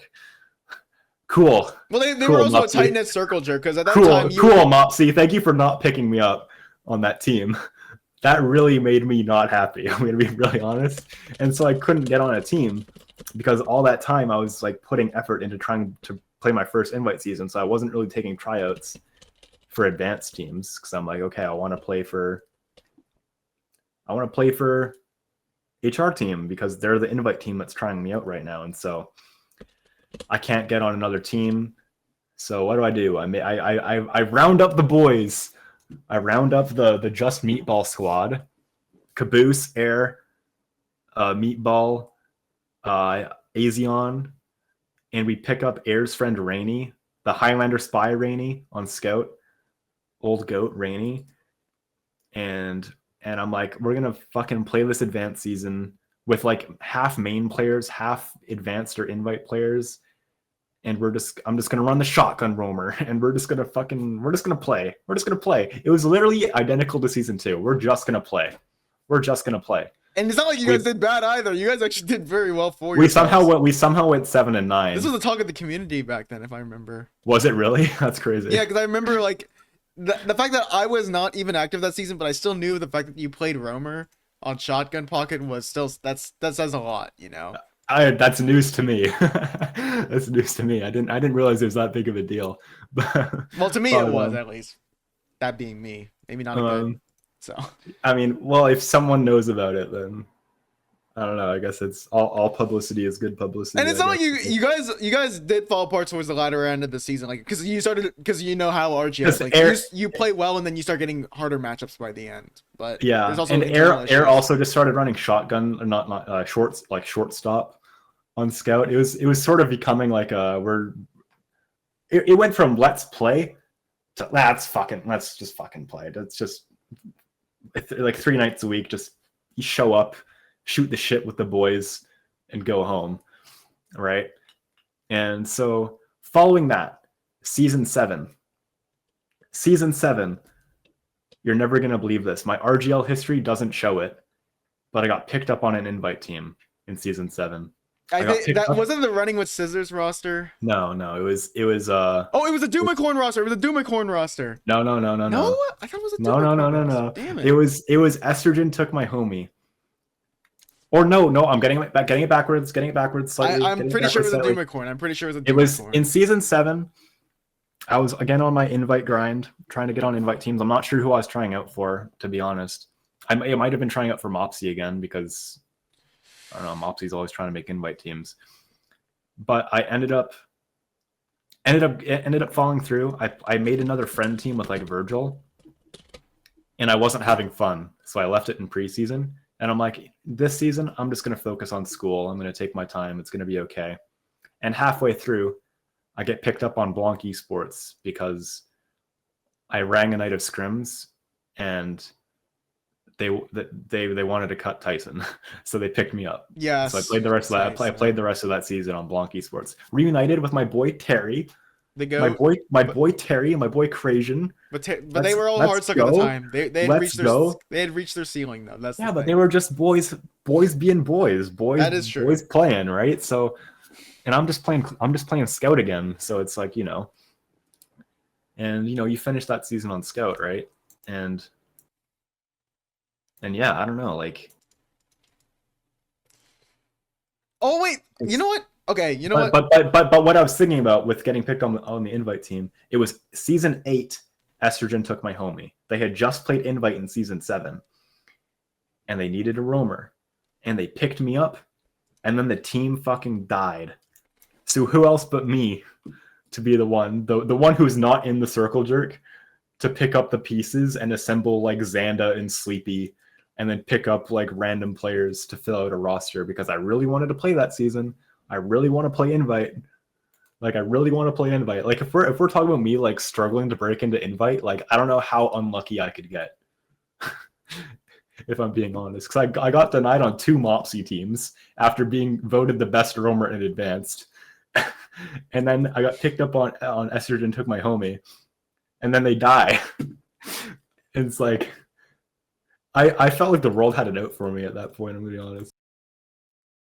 Well, I It's mean, like, you still made playoffs that season where you got like all the ragtag bunch of the dead estrogen roster, and then you picked up like yeah. Maze and crap. But I guess, you know, just to keep things succinct, we could move on to season 9, because I actually no. Season 9, you only rank for that one playoffs match on Thrombology. I'm gonna ignore that. And no, with Thrombology, I was on the team in preseason, Yeah, but like in terms of like an official and I match, you left. only played that one playoffs match. So I want to talk I about the didn't. Well, well, in season 9, I played for the Covenant in playoffs. yes. Oh, right. Okay, I thought season 10 was the Covenant. So yeah, let's talk about season 9, because the Covenant is a goated season. It's your breakthrough season, because you're playing with your old boy Unskilled, aka Sin. You got Hubita, high tier. I mean, My tier god is Derp. yeah, Derp. This roster is really weird for me, because coming off of that season 8 season, Catface, Sin, Hubita, and Derp were watching my stream, and I was ripping that shit to shreds. It was a repeat of season 5 playoffs. It was the Grape Juice show. No, with all due respect to my teammates, this is the Grape Juice episode of the podcast, so we're gonna build the story around me. Okay, no. And it was the Grape Juice. It was the Grape Juice show on my team, and I know this, and this is an ego, because I was getting sucked off in Mumble afterwards, because we both used the Ether Mumble. It was me and the early version of the Covenant. My team used the Ether Mumble, and so did they. And so me and Bear were like the last people in Mumble. And so we went down and we talked to the 4 of them. And it was, I don't know, we just cried about how the season ended. We wish we won, blah, blah, blah, blah, blah. But like Sin was giving me a lot of praise for playing really well and stuff like that. And, you know, like, no, Sin like, is the number one Grape Juice blazer. Sin, as one of my best friends for a very long time, like, you know, was very proud of me for the progress that I had made. And so in season 9, when I couldn't get on an invite team, surprise, this is a running theme in like 2021 to 2022, is I can't get on an invite team, is I get on Thrombology, I decide I'm not having fun, and Sin always told me, like, she didn't understand why I was playing on these teams, like, oh, sorry, I may have been using Sin's pronouns wrong now that you said that. Sorry. Continue. No worries. Sin would be like, I don't know, like, why you play on these like bad teams. Like, you should know your worth, and you should like only try to play on good teams. But the thing is, like quote unquote knowing my worth, in a sense, is sort of what kept me bogged down. Yeah, because you said you inflated your ego too high, and then yeah, like that's what kept me bogged down in the ESEA days. That's what bogged me down in the ESEA days. So, but just this once, I realized that I wasn't having fun on Thrombology, and I'm like, I'm going to leave the team. I'm just going to, if I'm not having fun, I'm not going to play. And it just so happened that the Covenant that season, Manicute was having trouble playing past midnight. And so if you want to go on a playoff run, you're going to be playing these best of 3s. They're going to go past midnight. You need your players to play past midnight. And so, you know, Sin, being one of my best friends ever, you know, saw your work, saw my work being put in season 8. Hubita, Derp, Catface, they all saw it, and so they picked me up on the Covenant like mid-season, week 3. And so, yeah, I don't know, like that was a weird season for me, because I wasn't really friends with any of those players except for Sin. And I knew Dunker because Dunker was also friends with Styles.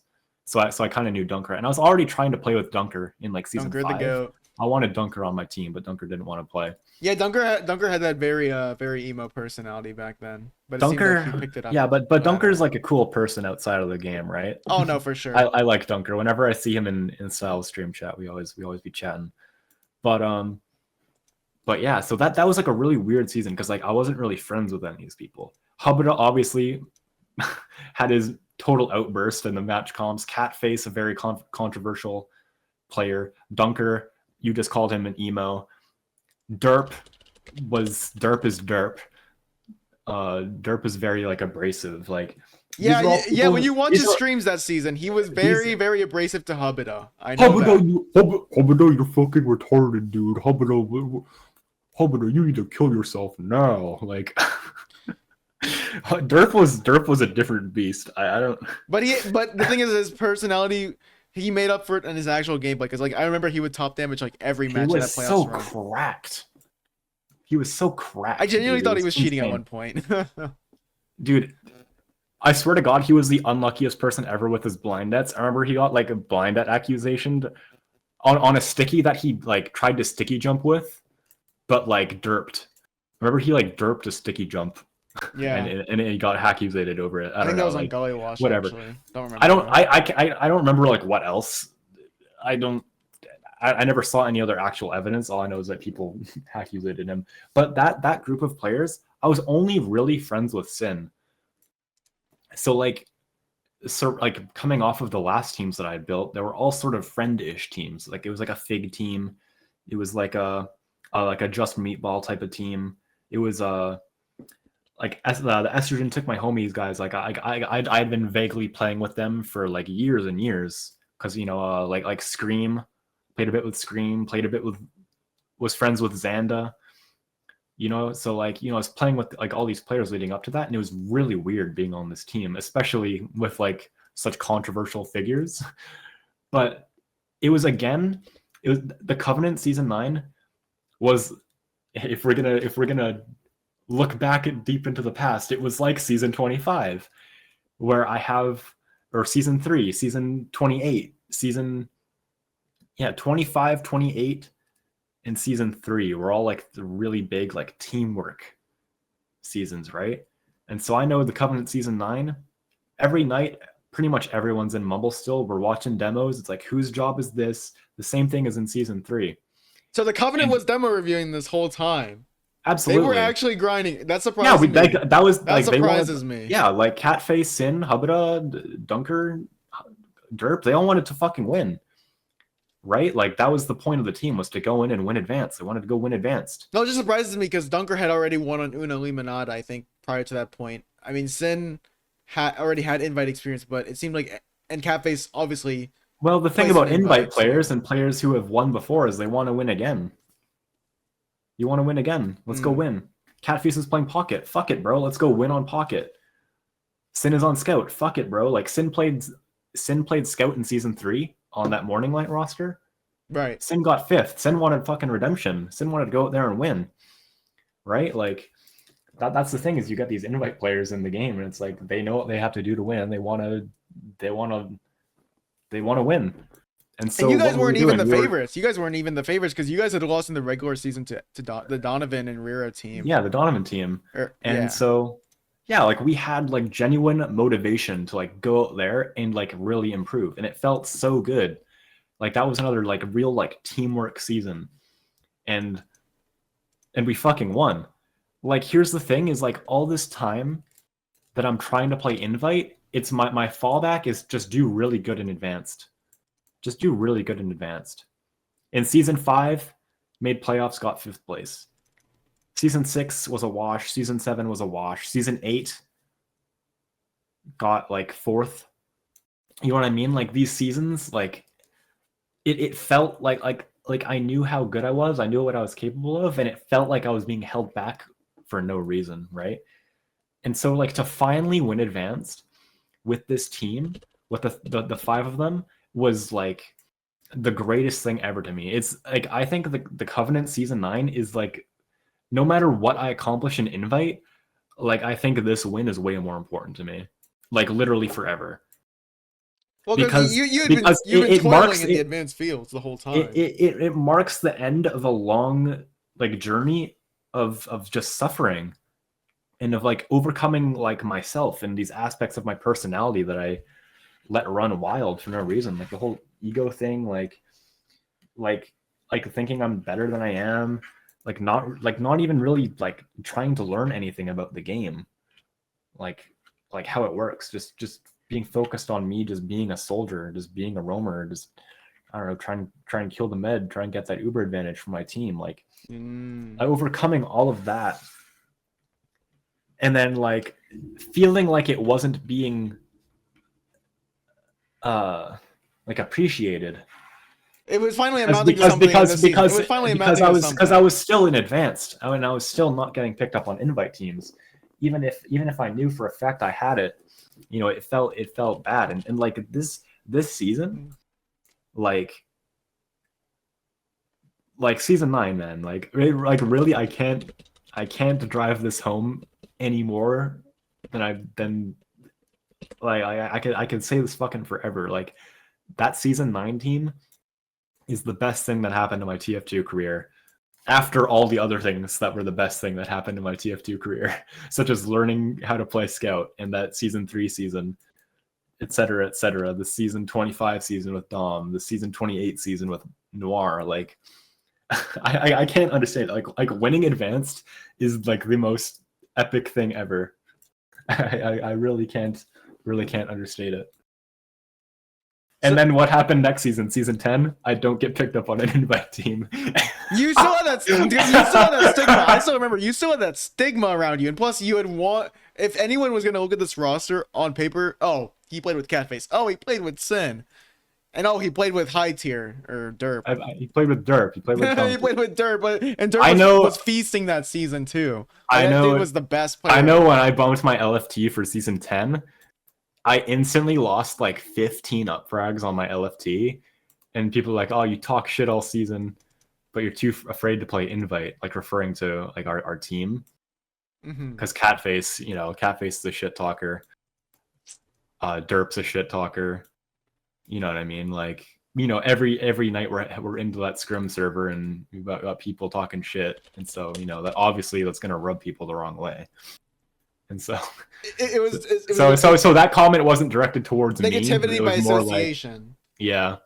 Well, I mean, either way, like, I mean, when you think about things, is that you eventually debut an invite season 10 on Insect Gang for Redacted's team.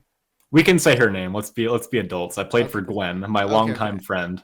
We can be adults about it. You played with Gwen, and then, but that was kind of like a throwaway season, because by the time that Gwen had restructured the roster, that team had lost to the Mobsy team on Sunshine, and then they picked you up right after that, because the team had basically died. There was a point where it was a bit of a throwaway season, but at the same time, you were playing an invite regardless. You're still an invite player. You're still on an invite team. You're still playing. And you're playing with Dingo. Like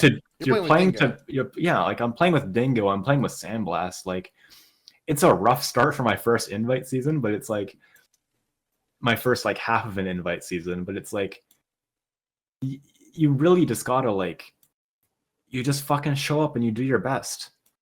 So really, I mean, you basically played top 2 advanced, but did you notice any differences playing in invite in your debut season versus when you played on that Covenant season where you were playing against the agency, and maybe you were scrimming the lower tier invite teams, but now you're playing not only the low tier invite teams, you're playing the high level invite teams too, joining that Insect Gang season. Like, those 3 weeks that I played was really like show up and just scrim, just play, just do your best as an individual. Like obviously Sandblast and Dingo were by and far away the best players on that team, and everyone else was sort of like getting carried. Like, we had Eugenio on Medic, or Farrell, Hubert the Fish. We had Hubert the Fish on Medic.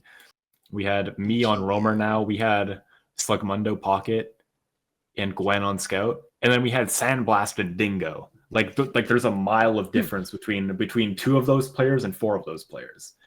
So like, I definitely learned a lot playing that season. Those like 3 weeks, like I picked up on a lot of like the individual things that help, like, as a roamer, your team like be like the best team that they can be.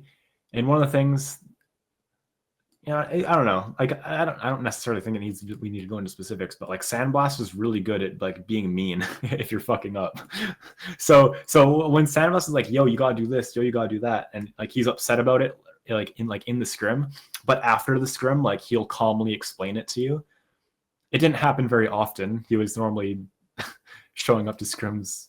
It was Modelo time a couple of those scrim nights, but He's you know, he's a like high functioning alcoholic. there was definitely like 2 or 3 nights of those on Insect Gang where Sandblast was like just talking about the game at a high level, and you just sort of like absorb that, like once you're like at that level, like because now like I'm on an invite team playing invite scrims, expected to do my best like every night and like be the best player possible, because I don't know what people think about invite players given like how dominant Froyo is or whatever, but like invite players aren't slouches. And that's, if you go to I made a really bad ESCA TF2 post after season 28 because Froyo kept winning, and I'm like, guys, we can't keep letting Froyo win. Like, surely we can make Froyo lose, right? And a lot of the invite players like took offense to that post because I was basically inferring that they were slouches and that they were like not trying very hard and that they were like they could be doing better. Well, you kind of walked you did And walk your talk because the season after you played on the Covenant. I mean, you but played here's on the a thing. reformed Covenant, and then you beat Frotech on Snakewater that season. But here's the thing, right? Like, and like I kind of forgot where I was going with that, but You're oh yeah, like okay. even if like the season didn't really matter for Sandblast or Dingo, because obviously they're Sandblast and Dingo, and their performance on Insect Gang doesn't really affect their legacy. Like, for the rest of us, for like me, Gwen, Slug, and Hubert, like we're trying our best to hang in there and to like be the best. There is no like, oh, we're not an Insect Gang, we're not as good as Froyo, like we're never gonna beat Froyo. It's like, fuck it, we're on Insect Gang. Who's above us? I'm gonna look at the standings right now. Mal. It was Mal X. Who was below us? It was Dynasty. It was Estrogen Took My Homie. It's like, fuck it. I want to be better than Mal. And also, there's no fucking way I'm worse than Dynasty. There's no way I'm worse than Estrogen Took My Homie. Like, every night, it's like every player in Invite thinks that they can be like the next best player. Like most players. Like, I feel like I'm definitely speaking for most players, where it's like every player thinks that they can edge out like the next player above them. That if they like do a little better, like they can beat that next team. If and like they need to make sure that they don't fucking get caught lacking to the teams below them. Because like, goddamn, is it embarrassing when you lose to a player that you're better than, and goddamn, does it feel fucking amazing when you beat a player that you're worse than. Like, so I don't know. Like, you sit there and I'm saying like, oh, like that season you just show up and you do your best. Like, and it's not like the season 6 where I'm playing shotgun roamer and I'm going, now let's play, or season 2 where I'm learning how to play scout, and I'm just like, yeah, I'm just gonna learn how to play. I'm just gonna show up and I'm gonna play. It's like, dude, I'm not I'm not sitting here getting the beating from Froyo in a scrim night for nothing. I'm gonna fucking learn something from it. And I'm gonna try and make these nights at scrims as playable as possible. Because otherwise, what am I doing here? What's my team doing here? You know what I mean? So Yeah. So even though that season, like, it feels like a bit of a wash, but really, like, there was incredibly valuable lessons to be learned from like every scrim night that I played. And like, you get the call from Catface in season 11, and it's time to play again.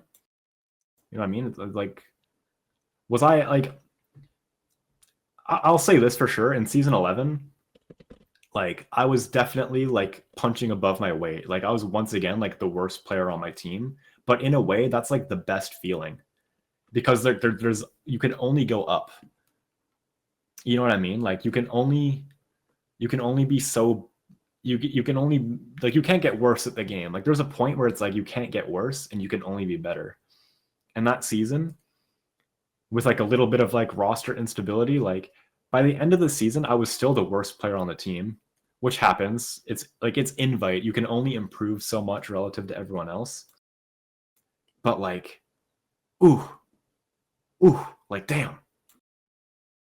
Like there comes a point where it's like when you're the worst player on the team, but at the end of the season, like you've made such noticeable improvements, it feels so good. And I don't know where I'm going with this anymore, to be honest. No, But okay, like, so we can move on to the next topic. We can move on to your. I think if there was a difference between two seasons, I think your first invite debut season and the next one, which is with the Covenant with Scratch and Exile and the rest, is probably like your biggest difference in terms of placing and overall career trajectory. Because this is the first time. I mean, only in your second season did you make playoffs, and not only did you make playoffs, you also placed third.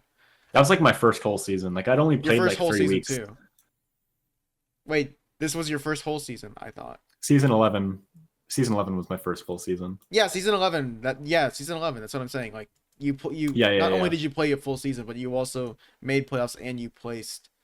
And you also had beat Froytek in that season, so you kind of walked the talk. That's why I was talking about that. I'm the You could listen, do right? both. Season three. I'm the fucking reason that Banny went to St. Louis for 5 ping on Soldier. Banny was afraid of losing to Grape Juice the third. Banny feared the Grape Juice Roamer season 11, and so he took his road trip to St. Louis for 5 ping. Fear, Banny, fear. Anyways, you can. Sorry, I just wanted No, to say that. I think it's really funny. so this season is crazy because you started all you nearly beat Froytek twice. You beat them once, but you did lose to them on Metalworks. But then I guess Froytek always kicks up into a second gear during Yeah, playoffs. On It's Metalworks, crazy. Banny hit the pause button and then we lost. Like we were up 3-0 on them or something, and then Banny pressed pause, and then we lost. Many such cases. So like, what's the difference between this roster and like the rest of the rosters? Because this is AZN, you, Kev, Exile, Scratch, and It's Pissy. Sam, yeah. And Pissy. So like, you never played with Exile before, I think, to that point, or like a full season with him, let alone in Yeah, I this never. level. The only time I played with Exile prior to this was season 25 when he played like 1 week of Pocket for us for Aubrey Plaza fan club in place of Dom once his computer exploded. But yeah, I'd known Exile for a long time prior to playing with him. Obviously, like at this point, I've been playing the game for 2023 was last year. I've been playing the game for 7 years, and now I've been playing the game for like 8 years competitively, right? So I'd known Exile for a long time after that, or before that, sorry, but Why does this roster work so well? Because there's like a G6, there's 3D3M, there's GPG. 3D3M's a Walrex team, GPG's the Rocket King team with Penny and Quad. There's Thrombology, who's also on the come up at around this time, but they just aren't able to break in this season because they started off with Cadet on Pocket Scout of all people. yeah. So why do you guys play well this season? What do you think was the number one attributing factor that just made this team work so well? Other than obviously Catface and like the whole roster debacle they had at the start of the season, where they eventually bring you in after they lose on Sunshine, and that was when Habita and Catface I were was on the trolling. team. I was on the team. Like, well, I don't know how you worded that, but I was on the team the whole time. Like me, Scratch, and Kev were the only 3 people who played the whole season. Yeah, Catface and Habita left after we lost to GPG on Sunshine, and I don't know. Sin What happened? What Sin happened? Karma also didn't want to play. Sorry. So what happened during that Sunshine match? Because Habita was on Scout, Catface was trolling. and Sin Karma, well, Sin Karma. Why? Well, Why low Sin Karma was control? playing. Sin Karma, my understanding, I think Sin Karma talked it to me a little bit this season, is Sin Karma was moving and he just didn't want to like play through his move. And then he wasn't really having fun also, so he just left. If a player wants to leave because they're not having fun, fuck it, bro. I did that on Thrombology. If you're not having fun, don't play. Catface thought I was really terrible. It was like a really like big 180 where like, you know, Catface thought I was a good advanced player, so he got me on the Covenant in season 9. But this season, season 11, like the expectations were just too great. And so I wasn't improving at the rate that he wanted me to. And so he started to get really, really frustrated with me. And it just sort of boiled over where it just was like, fuck it, I'm playing this match on Medic and Hubita's going to play Scout. And like to their credit, it's not like they played bad. No, Habita had 30 frags that match. Well, yeah, Hubita dropped a 30 burger on them. Catface, I don't really know how to play Medic, so I'm not going to judge Catface Medic, but like there was already reaching a boiling point where like the rest of us were getting upset with like how serious it was, because we were still like a good team and it was still very early in the season. We like that was week 3. And we would be playing them again later in the season anyways. And I think And it's really it was telling. It's really so telling. like I'm not gonna judge people for being angry at the game. I'm not gonna pretend like I'm a perfect soul or anything, but like, you know, when Catface wanted to play the rest of the season on Medic, or else he would leave the team, like when that's the threat he makes, it's like, okay, well, Goodbye. we don't want to do that. So it's telling too when or after whatever. the changes were made, you guys start improving more and more, and actually your results against Froyotech. Yeah, It was really telling that the week after you guys cut Catface and Habita left and Sin Karma left, and then you pick up 3 other players like Exile and those and the other 2, is when you guys start to like kick it up a notch and you're contesting Froyo, and it's really weird because you guys admitted that first changed match it less than a week ago. The first match that we played with the roster switch was that Froyo match that we lost 4-3 on, that we were up 3-0 on them on, and then Danny hit the pause button and then we lost 4-3. I'm going to keep repeating that phrase because it's really funny when Danny pauses the game and then his team absolutely fucking rips through their opponent. It's crazy how the Danny pause effect is a real thing. Anyways, so that was such a wild card match.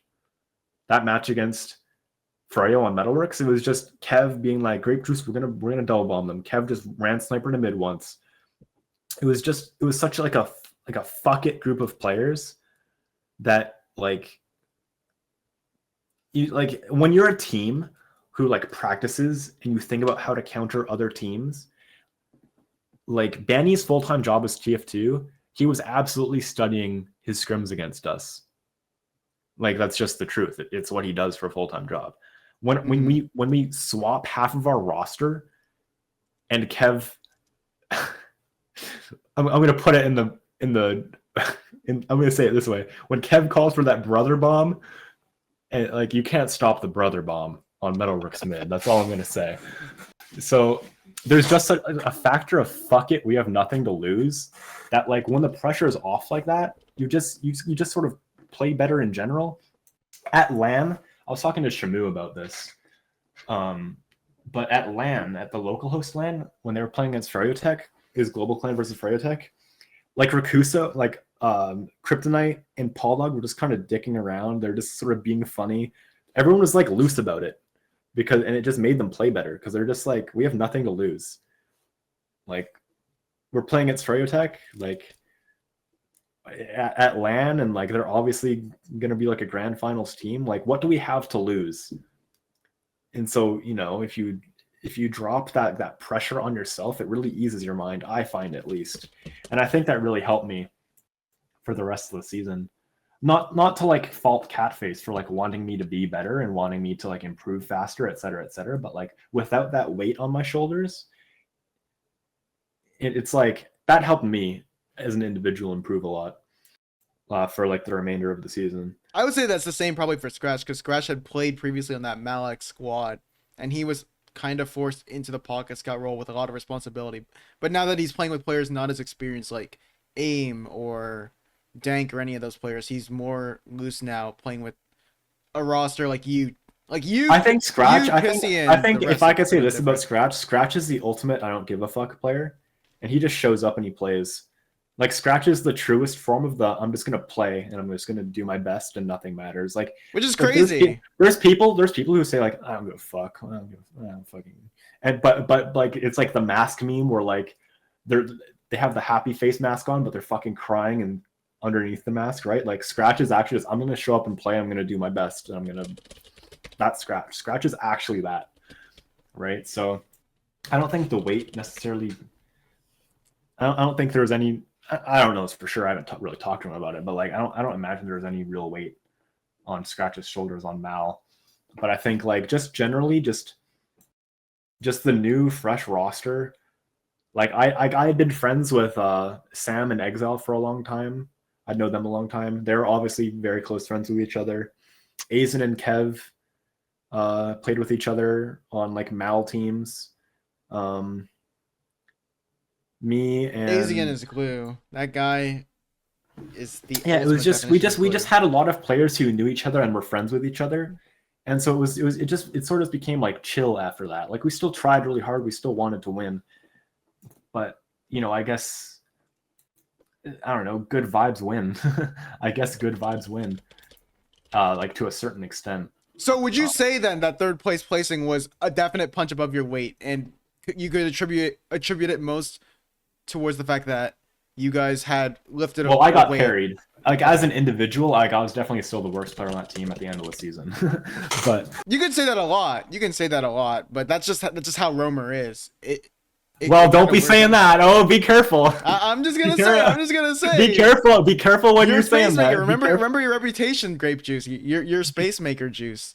Be careful. Be careful when you're applying the I'm playing Romer. Be careful where you're applying that logic. I still remember that one Because you game you might, streamed because on you the might, Covenant. because you might get hard stuck. That's Remember all I'm that one saying. game against the you played on process and you went 9-36. I remember. That was against Tashim's team. I remember it. That was against that Tashim team. That 9-41. That was a brutal game. But you know what's crazy is that game, but the match before that, I also streamed and I made miracles happen. In the span of 2 days, I went from making miracles happen to sharding the bed and playing like the worst match ever.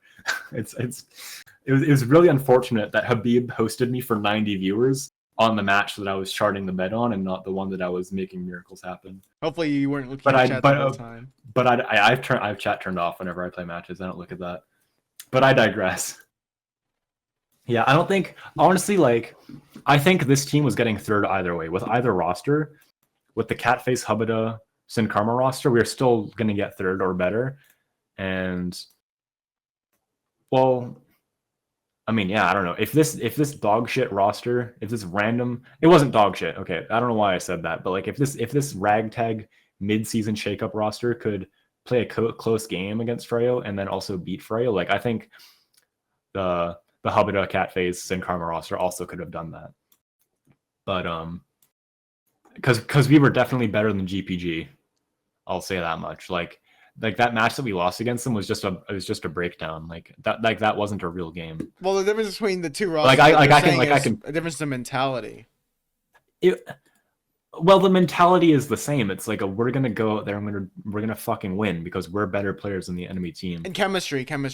But In there's chemistry, but like I don't know. Like I'm not gonna sit here and like point fingers on because I can't. I was the worst player on that team, like easily. I don't know. I don't think I have the right to point fingers at why we were losing. See, that's how you became top invite. Now that don't gas yourself up, gas yourself down.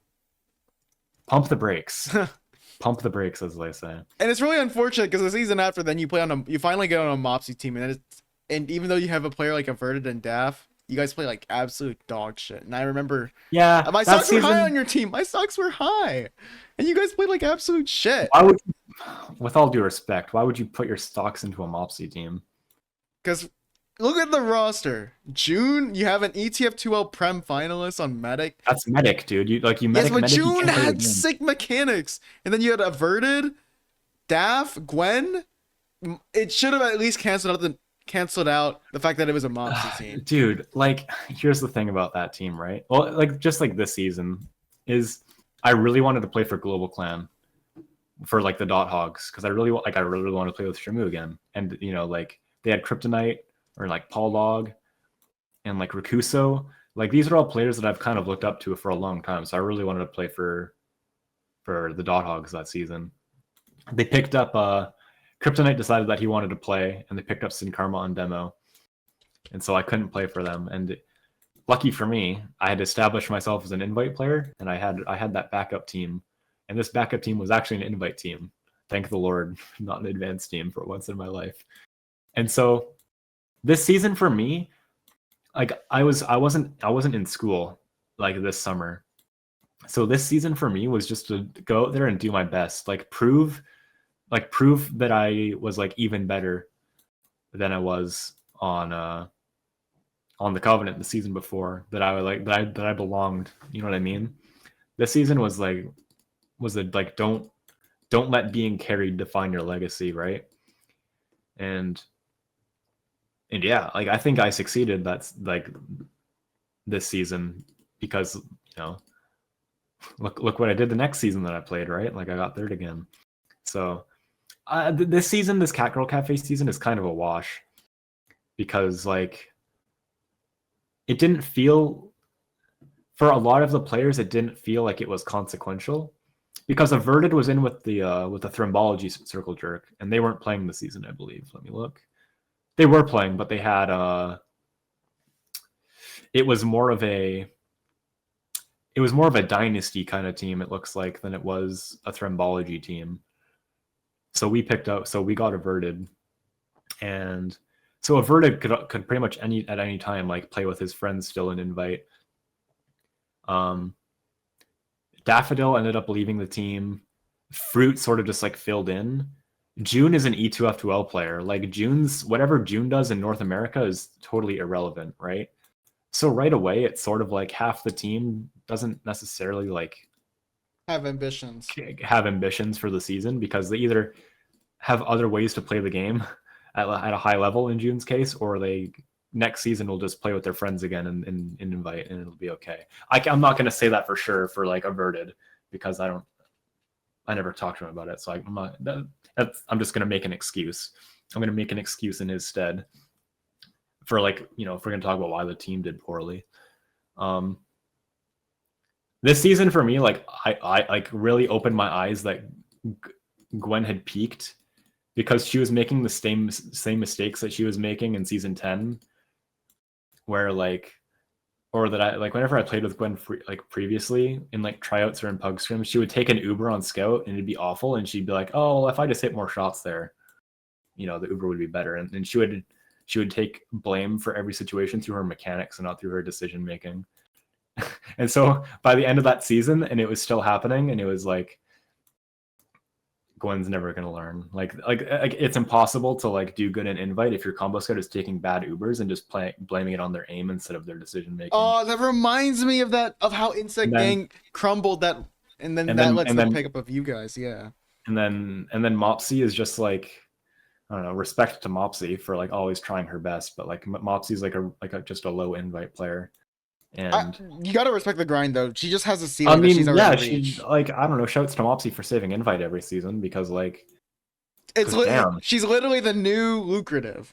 It's not even like I think that Mopsy's a bad player. It's just like she just has a peak that she's reached. I honestly, I want her, if I can give anything to Mopsy, it'd be like just play advanced and win advanced, or try and do good in advanced, and then take that same roster to invite. Because you start with that baseline of chemistry, and you know how to play the game to win. The thing about low invite teams is you're often just playing to keep your head above water. And if you're playing to keep your head above water, you're not actually improving at anything. You're just, the only thing you're improving at is playing defensively. And I don't know, if you want to make this like a real sport thing, like if you're playing a hockey, you can't score, if you can't win if you don't score. right? Like if you lose every game 1-0, you still lost every game 1-0. You don't put the puck in the back of the net, right? Mm-hmm. So, like if you're playing low invite every season, like there comes a point where like you're not learning. Also with this Cackerel Cafe team, like for literally any player out there, like please for the love of God, practice things. Practice new maps in your map pool. Practice new strategies in your scrims. Don't sit there in the fucking map review and be like, "Oh, I don't know if we're capable. I don't think we have the coordination to do that. I don't think Oh, thanks for the this. I don't call think out. that." Like, dude, shut up. Learn how to play the fucking game, dude. Like you're scrimming 5 nights a week for 2 hours every night. Learn a thing. Practice a thing. Like you don't show up to the match and you go, "Oh, well, I guess I'm not gonna do this thing This in the sounds like a match." Gwen. This sounds like this. From my experience, this sounds like a Gwen It's a issue. Gwen thing. It's like a Mopsy thing. It's like I don't know, dude. It's like an indifference thing on Fruit's end. I was talking to Fruit about this after the season because season 13 he asked me to do a couple of demo reviews for him, which is a very high honor. But to be asked to do demo reviews by another invite player, that felt really good. That was another ego boost moment. But I'd be talking to him about. I was talking to him about this season, and he's like, "Yeah, I kind of didn't care. I kind of didn't want to play, but I played just to make my friends happy." And it's like, okay, well, first of all, you should play it because you want to play. But second of all, like, damn, also fuck you for not really trying. I was really mad at him once.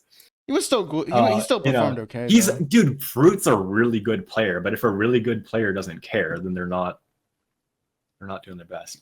I remember we were playing one match against Catgirl Cafe. We were playing against them on Sunshine, and I paused. Wait. I paused the game. I gave him a big long speech about how many mistakes we're making and how we got to tighten up and all that. And he told me while I was demo reviewing for him, he's like, that one pause, like I knew you were talking to me on one of those pauses, and I'm like, I'm so sorry. It's really just like, yeah, I don't know. No. I get it. This Cackerel Cafe team was so bad. It's like you compose a roster of good players mechanically, but as a team it just doesn't gel well. And then the overall vibe of the team was not a winning formula kind of mentality. Yeah. Okay, that makes sense. Yeah.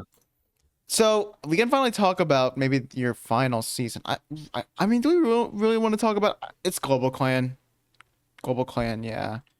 And you guys just finished third, third in this season. It was a bit of we could say it's a Mickey season, but we're gonna be saying that about every season. It's sort of moving forward up until it sort of is a Mickey season, but it's like, yeah, it's a Mickey season. Like this is one of those seasons where like you show up and you just do is I don't know. Every season of Invite is you show up and you do your fucking best. And this season, I don't know. I wanted to play with Shamu because I like Shamu, and Hannah was okay. Hannah and Sin Karma were pretty good. I couldn't play with the Dot Hogs because the Dot Hogs retired. Like Paul Log had a fucking kid. Yeah, he's also married now. Kryptonite has a full-time job. Like Dank just didn't want to play. I don't know. I can't fault that. Dank plans on playing this season though, from what I heard. So. Rakuso didn't want to play, so it's like, okay, I can't play with Dot Hogs, which I wanted to do in season 12, and I took season 13 off.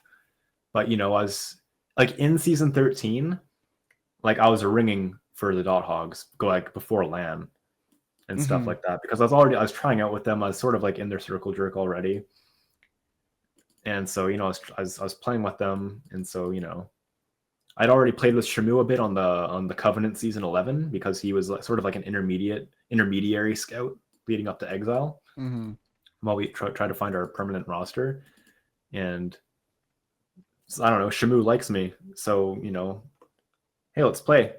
Let's throw together a team. And so, we tried out like a squad with like Wonder and Divine, like that sort of like a half LeBron Stantinople team from season 13 and like a half Dot Hogs team with like Misha, Moose, and Karma. It was Divine on Medic though for this try. It was Divine on Medic, okay. Yeah, because it was half. It was like half the LeBron team, half of the So like that roster was like Quad, Shamu, me, Wonder, Sin Karma, and Divine. That sounds like a good roster on paper. Holy It shit. does, yeah. It's pretty good. Like all six of us up and down are like pretty good. You take all the good And parts of GCF or yeah, LeBron. Yeah. but like we started to think about like, okay, well, like what if we got this? Like what if we did this? Like what if we did that? Like like what if I don't know, like what if Dank did play? Like what if we got Scratch? Like what if we got like Quacks? Like what if we got Trip? Like because Shamu wanted to play with like Trip maybe. Because I don't know, Shamu doesn't think Wonder's very good. So like the thing is like when you're trying to make an invite team is like there's a lot of conflicting Ideology. ideologies, like who wants to play with who thinks who is good, who thinks who is bad. This guy has beef with this guy from fucking season whatever. Like like you pointing your fingers every which way. It's like it's like the Spider-Man meme, but like imagine it with like a bajillion twists and turns of like hoops that people are trying to flim and flam over. Uh-huh. And so we ended up opting for me, Shamu, and Sin Karma to split off of the LBJ team. And we picked up Scratch, picked up Quacks, picked up Hannah, and the rest is history. We got third. So Quacks is what did you think about playing with Quacks? Because Quacks has been on the recent come up. And I feel like he's one for the making. Quacks is great mechanically and has absorbed a lot of game knowledge, but I think his mental still needs work, and it's a thing that he has like identified and is actively like working towards. Because I know Quacks is a player who wants to like be the best that he can be, and so like I'm proud of him for like identifying that as an issue and trying to like be better about it. Which is good because obviously it's a huge step down, with no disrespect to the players, to come from a team that had winning land players like Bot Mode and Caps and Logan to go down to this team. So for him to kind of be transferring that experience to now a team of players with lesser experience, most of them, maybe minus Sin Karma and Shamu and Scratch, but Quax's inexperience definitely still showed a lot on this team, but I don't know, it's his like third season of Invite, like like my inexperience showed this season. Hannah's inexperience showed. To an extent, Scratch's inexperience showed. Like, it just is how it is at the end of the day. It's just how it is. Like, Scratch took Ubers that like he felt like he needed to take on bad teams, like that Global Clan Ice season. Like, what other teams would Scratch play on? Probably like when he was first trying to break into Invite. He's played on a lot of bad Invite teams. He's been like up and down on like a good team and on a bad team. Yeah, like Global Clan Ice, and like Estrogen took my homie. Well, that's season 9. Never mind. Well, when he was on the come up, he was kind of that. He had that guy. He had that guy factor, that it factor. Yeah. So then when he reached Invite, he thought he needed to transfer that style, which is okay in advance. I think mostly just bad habits from the Global Clan Ice season, where he was just, I don't know, like really carrying that team super hard, and so it was the same sort of thing where like I had a lot of bad habits from season 12, where I was trying to like jump into Ubers for no reason and like make people flash, but it just made me take damage. Like that was the thing that I was doing a lot in season 12 for like no apparent reason that I wasn't doing in season 11. So like you can have a good player pick up a bad habit, and then that habit transfers over, and like the truly great players don't have bad habits, right? So like if you're picking up bad habits, like there's some inexperience being shown, I think, on some regard. So like if Quacks is getting super nervous in a game, if Hannah's getting super nervous, like I don't know, like you play enough of the game at a high level and it goes away. And yeah, I don't know, like yeah, like this team was really good. Like I'm really proud of my team. And this Global Clan team, like I alluded to it in a tweet I made about getting third this season, but like this season, like this like when we lost to Mafia and when we almost lost to Anglerfish, like damn, like that was brutal. Like that was such a brutal stretch for us. And like, I think Shamu said it best. Shamu, after we got third, he was like, he was giving us the, the I'm proud of you spiel. And he's like, Shamu said it best when he said, like, bottoming out at fifth place was a real concern. Like, this team, if we kept playing the way we played, like, literally, like, the Mafia got fourth. They ended up losing to Maga County. If we kept playing the way we were playing against Mafia and against Anglerfish on that one process game, like, we would have gotten fifth. Like, we literally would have. Like, we lost to Mafia in a match. If we kept playing that way, we would have lost to Mafia in playoffs. We would have maybe even lost to Maga County in playoffs. Like, so for us to get our shit together and, like, play good the rest of the season, like, we took a break week and came back strong for the end of the season. Like, I'm really, like, proud of that, because teams absolutely break in those situations. Like, that's But it also shows the benefit of a player like Shamu, who has that experience of main calling before, and also brings that composure to the team that I feel like, which is something that, like, Scratch, to me, as somebody who's followed Scratch over the years, I feel like he does not have that kind of aura around him that can bring a team and calm him down. Because when you hear his calls and you hear his comms, they're very frantic or very desperate. And, like, Yeah, when I I think about think so. mental, I think of Shamu as the glue to keep the team together in those kind of frisky moments. Yeah, I mean, Shamu's been playing the game for such a long time. He's collected so many third and fourth place, like, matches or, like, placements, and then he got second that Dot Hog season 12, and then third at LAN. Like, you play the game for this long at this level, like, you really, like, your mental really gets refined. And it's, yeah, like you said, it's one of those things that if you have a player with that aura on your team, it definitely helps a lot to help people lock in. It's also a surprising season for Hannah, who started off that in that very, very, very terrible Insect Gang team with, like, I guess that had, like, Dingo carrying them, and they only had one win that entire season. And to see her, exponentially rise to a third place shows that there is. Would you say, actually, on the topic of Hannah, is there, like, a new wave of invite players that may overtake the old guard at some point? It doesn't seem like right now it will be the case, but we're seeing a huge influx of new invite players, Well, impervious to previous seasons. I don't know about overtake the old guard, because the old guard hasn't necessarily played, but they keep, like, pug scrimming and fucking fisting everyone. So, like, there's when we get cups that people can play in, when RGL starts, well, yeah, Fireside Cups. Ooh, when we start seeing some, like, RGL Cups finally being, like, organized properly, like, I think it'll be pretty clear who the best players in the region are. And let me tell you, when you have the whole Witness Gaming's G6 fucking legion, like, I think if I get fourth place,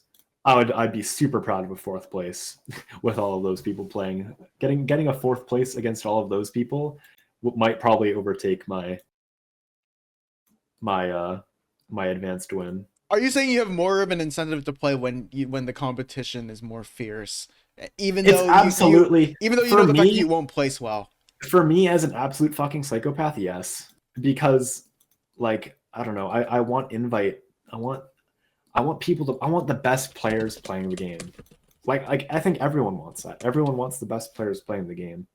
And you look at me getting third place, and I got third place twice, but, like, who was playing that season? Like Cozy Black, like, Cozy is filled top to bottom with, like, really, really, really good players. Like, absolutely, I feel no shame losing to Cozy, because those are a lot of good players.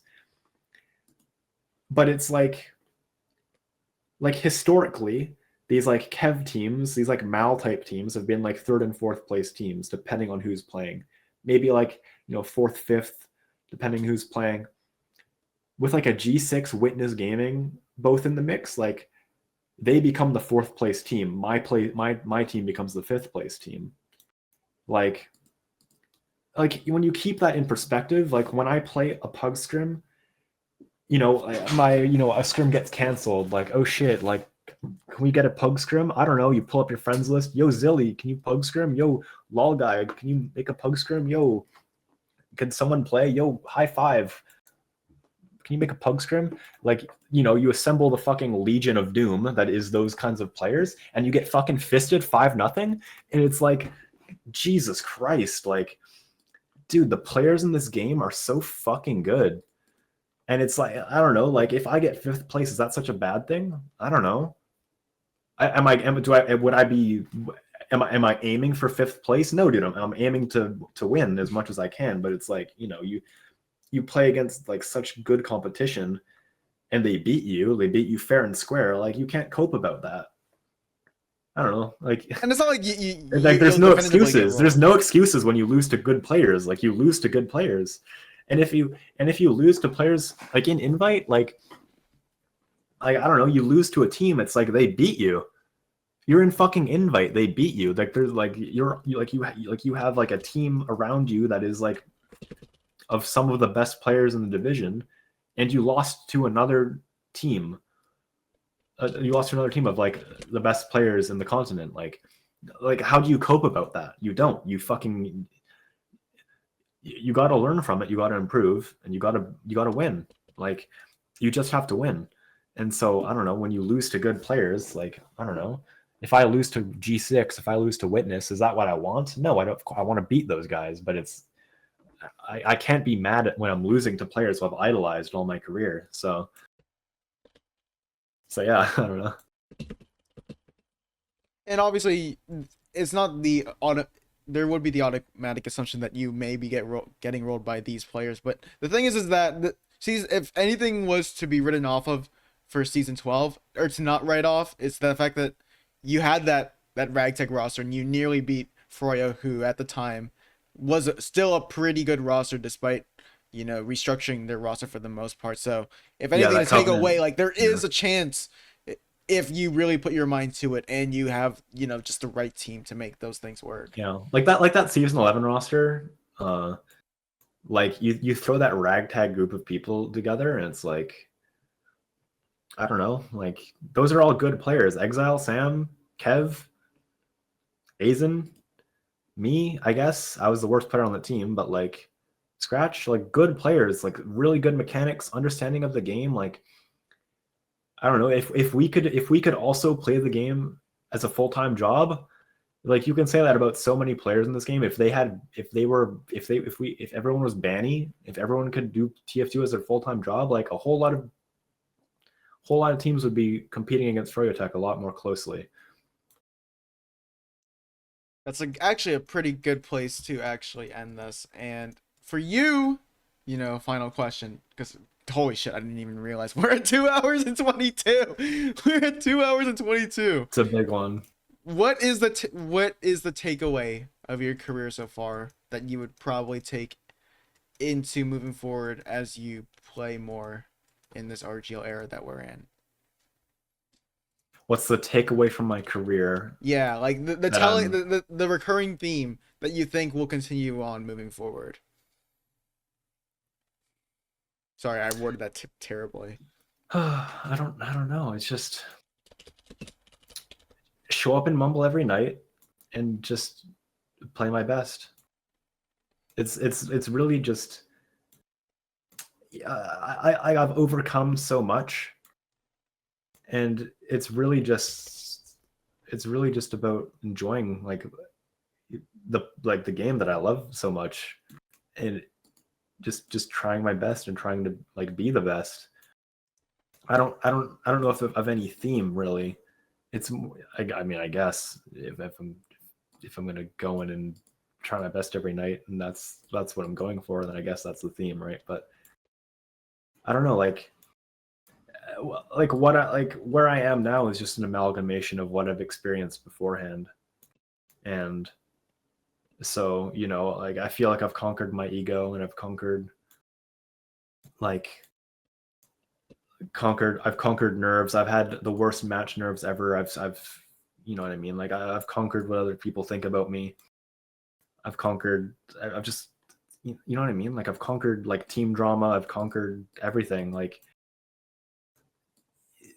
all I can do is just show up and play my best and keep trying to prove myself as the best player I can be. And at the end of the day, like, I can't be someone else. I can only be like me. And I don't know, like I was saying earlier, like if I'm a fifth place player and I'm losing to the best in the world, like, okay, I guess gotta do more work and try to be the fourth best. I don't know, like, that's just sort of how it is. I don't If know. there was It is what it is. It just you do your best. I could keep yapping away at this thing, but it's like, I don't know. I've achieved Zen. if there is I am one with TF2. if there is one player that you think contributed the most to your growth and development, who would that person be? It would be Sin. I knew it. I fucking knew it. It would be Sin. Like who's been the common thread this whole way? Like I've known Sin since that one UGC season that I've sort of speckled a little bit about earlier. Yes. Is I think that was season 20. she rang for that team, Boston, and I just added her to my friends list. And we've just sort of just been around each other the whole way. Like I've always been friends with Fig. Fig's always been friends with Sin. Oh, but Fig isn't that. Fig is more of a outside the game kind of friend. If you're looking for someone who can grow you inside the game. Yeah, but like I've always been around these people. Like Sin always used to hang out with like the Omni 5 Circle Jerk, with like Woolsney, like the Woolsney Mumble, and so I'd be in there too, and so I'd be talking to Sin just on a fucking Tuesday afternoon in the summer of like 2017 or like 2018, or you know what I mean. And then like Sin's really good. Sin's an invite player, so I'm gonna ask Sin for demo reviews, and you know what I mean. Like Sin played on that season 3 team. Sin played on the Covenant. Sin watched me play season 8. Sin watched me play season 5. Sin, you know what I mean? Like it's Sin. Sin is like the biggest like thing for me as like my development as a player. It's definitely her. And I think you've already given your piece of advice to any up and coming players in your role. If they have the chance to listen to this interview in its entirety. So another question that I want to ask, because really we're doing the wrap up questions, is most memorable moment in your career and why? Winning Advanced, because I won Advanced, and I not only did I rip off those fucking shackles, but I crushed those shackles in my bare hands when I won Advanced, and it felt so fucking good. So shout outs to the season 9 Covenant, Catface Dunker, Sin, Derp, Hubada. I don't care like who these people are, that these people are despised by some other people. Like it fucking happened, bro. Like I won Advanced, and that it means the world to me. So yeah. Another question I want to ask is, from your entire playing career, with more weight being on their mental and good vibes that they bring to the team over their skill level, what is the 6-man roster that you would compose, including yourself on that, to enjoy TF2 but also reach a steady level of consistent improvement to eventually hit invite? So basically, who are like my 5 favorite teammates on each role? Yeah, or like if you were to just compose a roster to grind out, basically, yeah. If I could compose a roster to grind out, with the hopes of reaching invite, and based on your experiences, that these so like it's like teammates that I've had that I know are like invite level players, but like if I could start over and just like pick them up from the get go and like grind yes, with them the whole time and play like all 20 of my seasons with them. In essence, yes. In essence, okay. I might be botching that idea a little bit, but I would pick up. Oh, Sin is going to be one of them. I'd pick up Sin, yeah. We don't need to specify the role. We just need to specify the players. just 5 players. Okay, that makes things easier. I'd pick up Sin. I would pick up who? Oh damn, dude, there's so many teammates. I'd pick up Sin. I'd pick up Dom the White Guy. Mm-hmm. I would pick up. That's a clue. I would pick up. Oh, dude, this is so difficult, man. I need to look at like my team histories. Oh my god, dude! Like, I would pick up. I think Phantom would be one. Or maybe Phantom? You seem to gas up Phantom a little bit. Phantom, I never really played on a lot of like I only played on that one team with Phantom. So I wouldn't really consider Phantom like a super close teammate of mine. I'm surprised you haven't said a name from the Noir Esports. So you currently I pick have up Sin and you. yeah, I mean Terry, I guess. Sin, But you, Terry, Dom. So two more. um oh dude, this is so difficult. I would pick up Shamu, I guess. I'd pick up Shamu. I really like Shamu. Shamu's a really good teammate. I'd pick up Shamu. And I'd pick up. You're talking a lot about Paul Dog and Kryptonite. But they were already like I was never on a team with them. Like they Okay, were yeah, true. You they haven't were played on a they were team they with were them. like sort of like my idols, just as a little baby soldier player. More so Kryptonite because Polog was less of an invite player when Kryptonite was at his like Yeah, when he best, I was on guess. Mentality, Yeah. Velocity. And I would pick up. Who would I pick up? I need one more person. I would pick up. This is so hard. Jets? I'm gonna pick up another like. Who did I play with in ESEA? I need one more like I mean, ESEA player. I'll start saying some names. Burko, Emo, Jets. I think you played with Hedge, Charis. Who are some other players? Bot Boy, Azion, Virgil. Well, then you'd have three medic players. So I would have three medic players. so that's It's not medic gonna medic work players are out. always. I'd pick up. Scrooby. No, Definitely not no, Scrooby. no. I would pick up. I need a pocket, dude. I need another soldier player. I'll pick up Quacks too. Wow, the newcomer. The newcomer to the scene. Okay. Quacks is also a Sin mentee, so that's like triple vibes, Once he triple fixes Sin. his mental, he will be the ultimate six. We get Sin and then two Sin mentees, and we get Dom the white guy, the fucking goat, and we get Terry the fucking goat, and we get me. Oh yeah, it's not a bad roster. I can see a role conflict somewhere. I guess Dom will have to learn how to play scout some way somehow.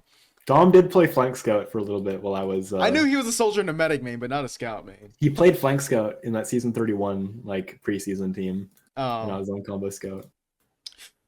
Dude, Dom's got that flank scout in him. I know it. I know he's a for chef. fact. I know he's a chef. And I haven't talked to him in a He long can time. cook. He can cook that shit up in that flank scout kitchen. That's all I'm saying. Get him into snake, dude. Get him into Snakewater kitchen. I know he's making moves.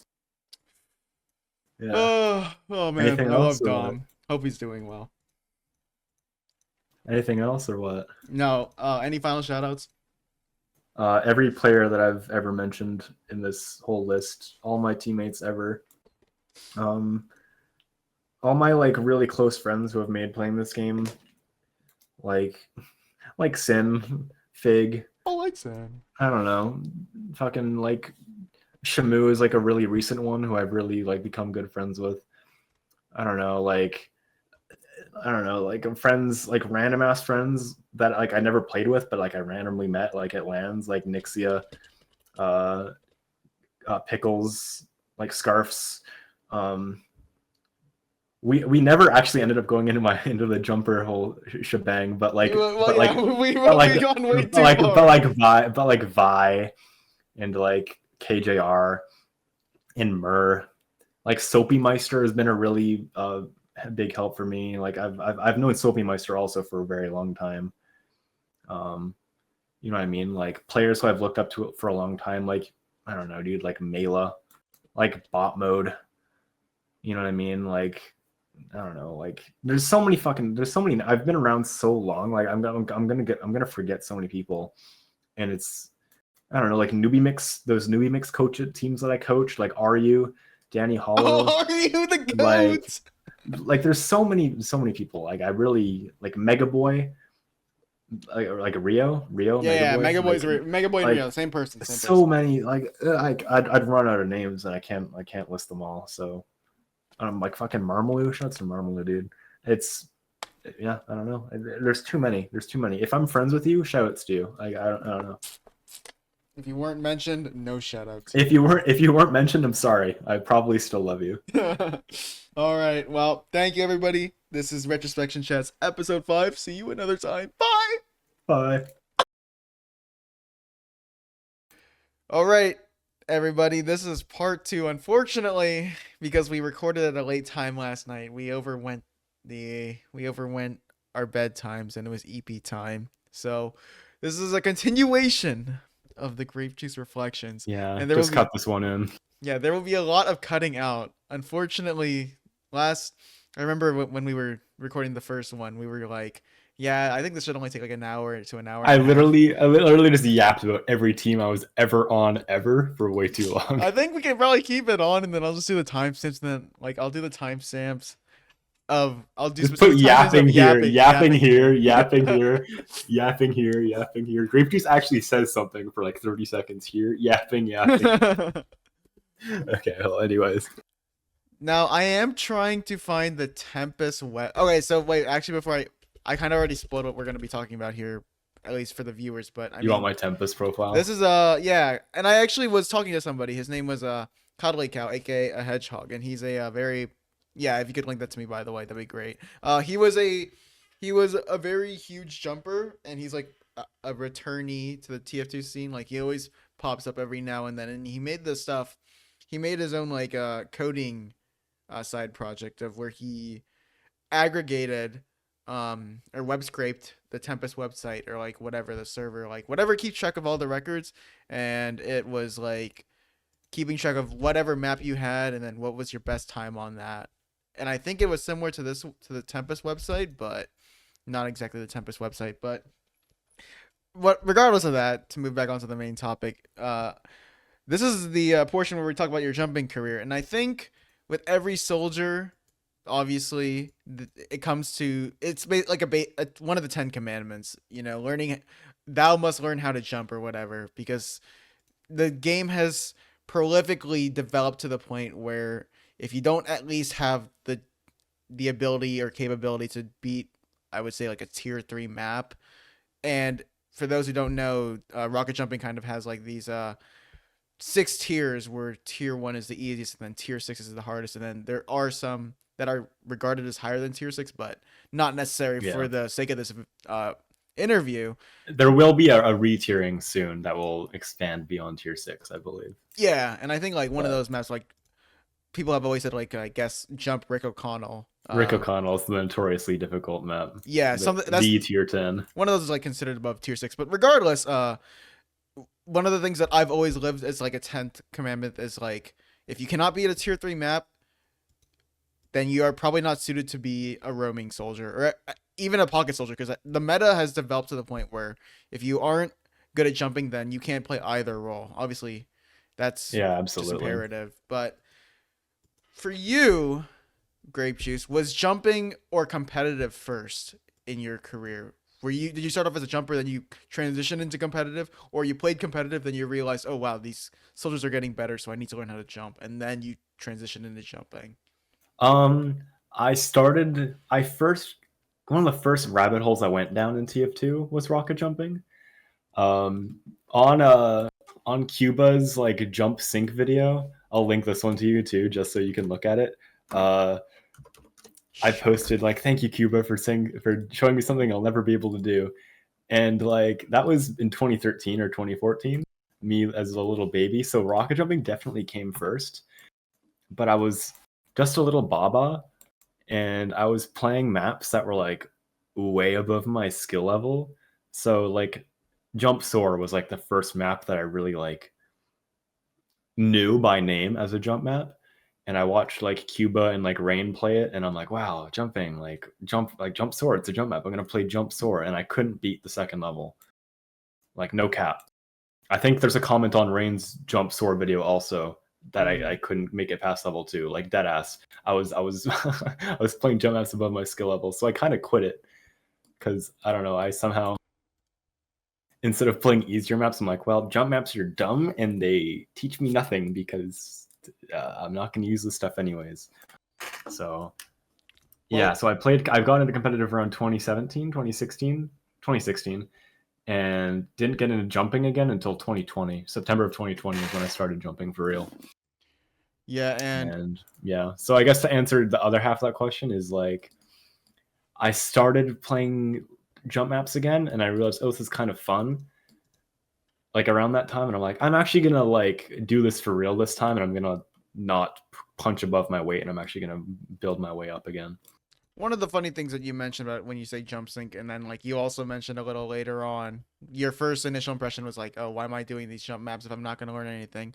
The funny thing is that jump sync literally teaches you how to sync multiple rockets together or chain them together to get a higher Yeah, jump. But also, when you look at some competitive clips for people who are watching, you'll notice a lot of timing sacks where I guess, like for example, I guess we could take for Gully Wash second bombing from the riverside and then high bombing all the way into choke and then sinking two rockets. That's a very common way to sack and maybe drop the medic on a timing. And jump sync literally is one of the maps that teaches you that basic principle of how you can get really good med drops by good timings and learning and how to sync two rockets together. Because if you try to yeah, bomb into choke there and try to kill the medic by shooting one rocket and then the other one in consecutive fashion, it might not work out compared to the sync. But yeah. Because if you can put two 80 damage rockets inside of each other, the medic can't surf them. Versus if you just land on him with one rocket, he gets to surf it, which is worse. But yeah, sync is definitely a consistency test. But like beyond that, I think the real value in jumping is just pushing your mechanics further and further to be able to do more and more precise things. And then also when I started like jumping in 2020, like I began to see sixes maps as jump maps. If that doesn't sound completely schizophrenic, I hope I hope it doesn't. No, it's like just that's fine. on like crazy pills or anything. But like seeing walls and like seeing ramps, it's like okay, I can jump off this wall and I can ramp slide up here, and that's so crucial in a fast-paced game as a soldier because your rockets are both your mobility and your damage dealing. So to see a situation where it's like, okay, I need to use my mobility to get out of here and to just free fly, just free ball a jump, be like, oh, I can shit, a scout's on me, I'm gonna get collapsed on, my team's out, can't help me, fuck, I'm just gonna jump in wall shot, slide up this ramp around a corner, like, ooh, I'm clean. Versus if you just like derpily jump and then you land and then you derpily jump again to get out, like your chances of getting killed are much higher. You know what I mean? So Right. and then also just as a playmaking tool in a similar vein, you hear the comms, oh, they're coming through this area, and you're just like, oh, look, there's a wall to my right, and there's a ramp up ahead of me. I'm just gonna wall shot off that, slide up that ramp. Ooh, I'm in there. Like these things, that's like a playmaking thing is very abstract, but like survivability is very important. Obviously, you don't just want to die. So yeah, jump maps like huge tool just for mechanical improvement, and then also like just your creativity coming up with stuff on the fly in a game. Now, one thing that I want to mention is like on top of building off of mechanics, one of the things that it doesn't really teach much that I feel like maybe newcomer and amateur players do not apply in this sort of concept is like using the map in a split second decision moment. So what I mean by that is if I've watched one of your demos or if I watched one of Soapy's demos, for example, you'll notice like times where you or Soapy or like any other high level invite soldier gets propped into the air, right? But or like tossed, for example. And one of the things that I noticed instinctively that you guys do is like the average newcomer or amateur soldier would just get propped into the air and then they would just let Lady Luck be on their side, hopefully, and maybe they just don't get killed or crater by the end. But one of the things that I notice you, Soapy, and other invite soldiers do is like if you notice you're like in a very precarious situation in the air, like you immediately have that intuition to use the map to your advantage. Like you said there, like if you see a wall and you're popped into the air, you the enemy soldier that propped you into the air is maybe anticipating a very easy pencil air shot, but Yeah, you can easily disrupt that train of thought by, for example, if you have a wall to your right, you jump to the right and then maybe you hope to land on high ground or like yeah, just jumping in like those really split second decisions where maybe a newcomer amateur player would not think of to do yeah. so You is can one of the things that like I find is like the next level of soldier that they just that just yeah. doesn't come to you. It You isn't can taught in a guide. You have to learn it. you can like save yourself from fall damage. Like obviously you can shoot the ground if you're falling, But like, what if the ground is too far away? Or you can just shoot off a wall. Put that wall shot, wall pogo type technology to use, right? And save yourself from cratering like 5 feet above the ground instead of like, I don't know, your rocket's gonna hit you. You're gonna hit the ground before your rocket can hit you if you're shooting directly at the ground light, right? Like use a wall to save yourself from that fall damage instead. Um, and then also, again, similar situation that you just said, like you get propped up, you get hit against a wall. That person's expecting that easy pencil air shot. You just put a rocket on the wall behind you, and it propels you. You're out of there. You're not getting just straight up and down pencil air shot against a wall. You know what I mean? Like, Right. yeah, I think definitely, yeah. Like it's just a creative tool, just jumping around like that. It's like I don't know. Every single rocket jumping technique has like a situation that I've used it in, like in sixes. I have used wall pogo in sixes. I have used like crazy speed shots. I've used crazy like speed pogo. Like all of these things are very, very like important. And if you can find the place to apply them, like high level gameplay is a game of margins, and you wanna be playing in those margins as best as you can. Low level gameplay is like fundamentals. If you can out fundamental your opponent, you will win the game generally. In like advanced and invite, like if you're failing your fundamentals, you're going to lose badly. Like if you're having these huge like slip ups, like you're going to get punished super hard. But beyond that, when you're not making fundamental errors, which at this level, advanced invite, you're making very, very little of, it's going to come down to the margins. And if you can pogo in faster, if you can hit a speed shot more consistently, if you can find that time where hitting like a slower wall pogo rocket can save you from fall damage or get you around a corner, like huge. So yeah. I think also when we talk about like the techniques that jump maps usually teach very well, I think one thing that comes to mind to me is the basic speed shot, and for us it comes as second nature now in the current year of TF2 competitive. But back then, when you would watch the roamer frag videos, because of the way the meta was played back then and how the scout speed buff was not in effect, soldiers were the focal point, and because of that, it enforced more of a waddling concept. But now you had people like Blaze inventing the meta. I don't know if you remember. I mean, I'm pretty sure you would know this. The iconic clip of him jumping from gully wash choke, speed shotting into big Yeah. door onto mentality esports, and killing. Yeah, I the mean map. that was in 2018. I would say that's a pretty modern clip. Yeah, that's a pretty modern clip.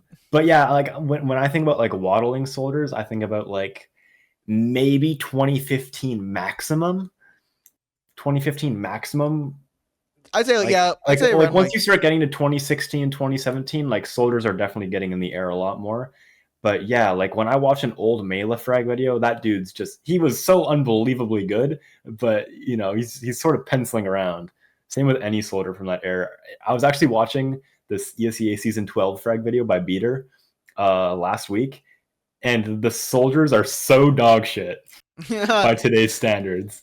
Like just purely mechanically speaking. Obviously, teamwork and fundamentals they is walk so we completely could different. run. But like, dude, watching like an old platinum clip and he's just like doing the most pencil rocket jump imaginable.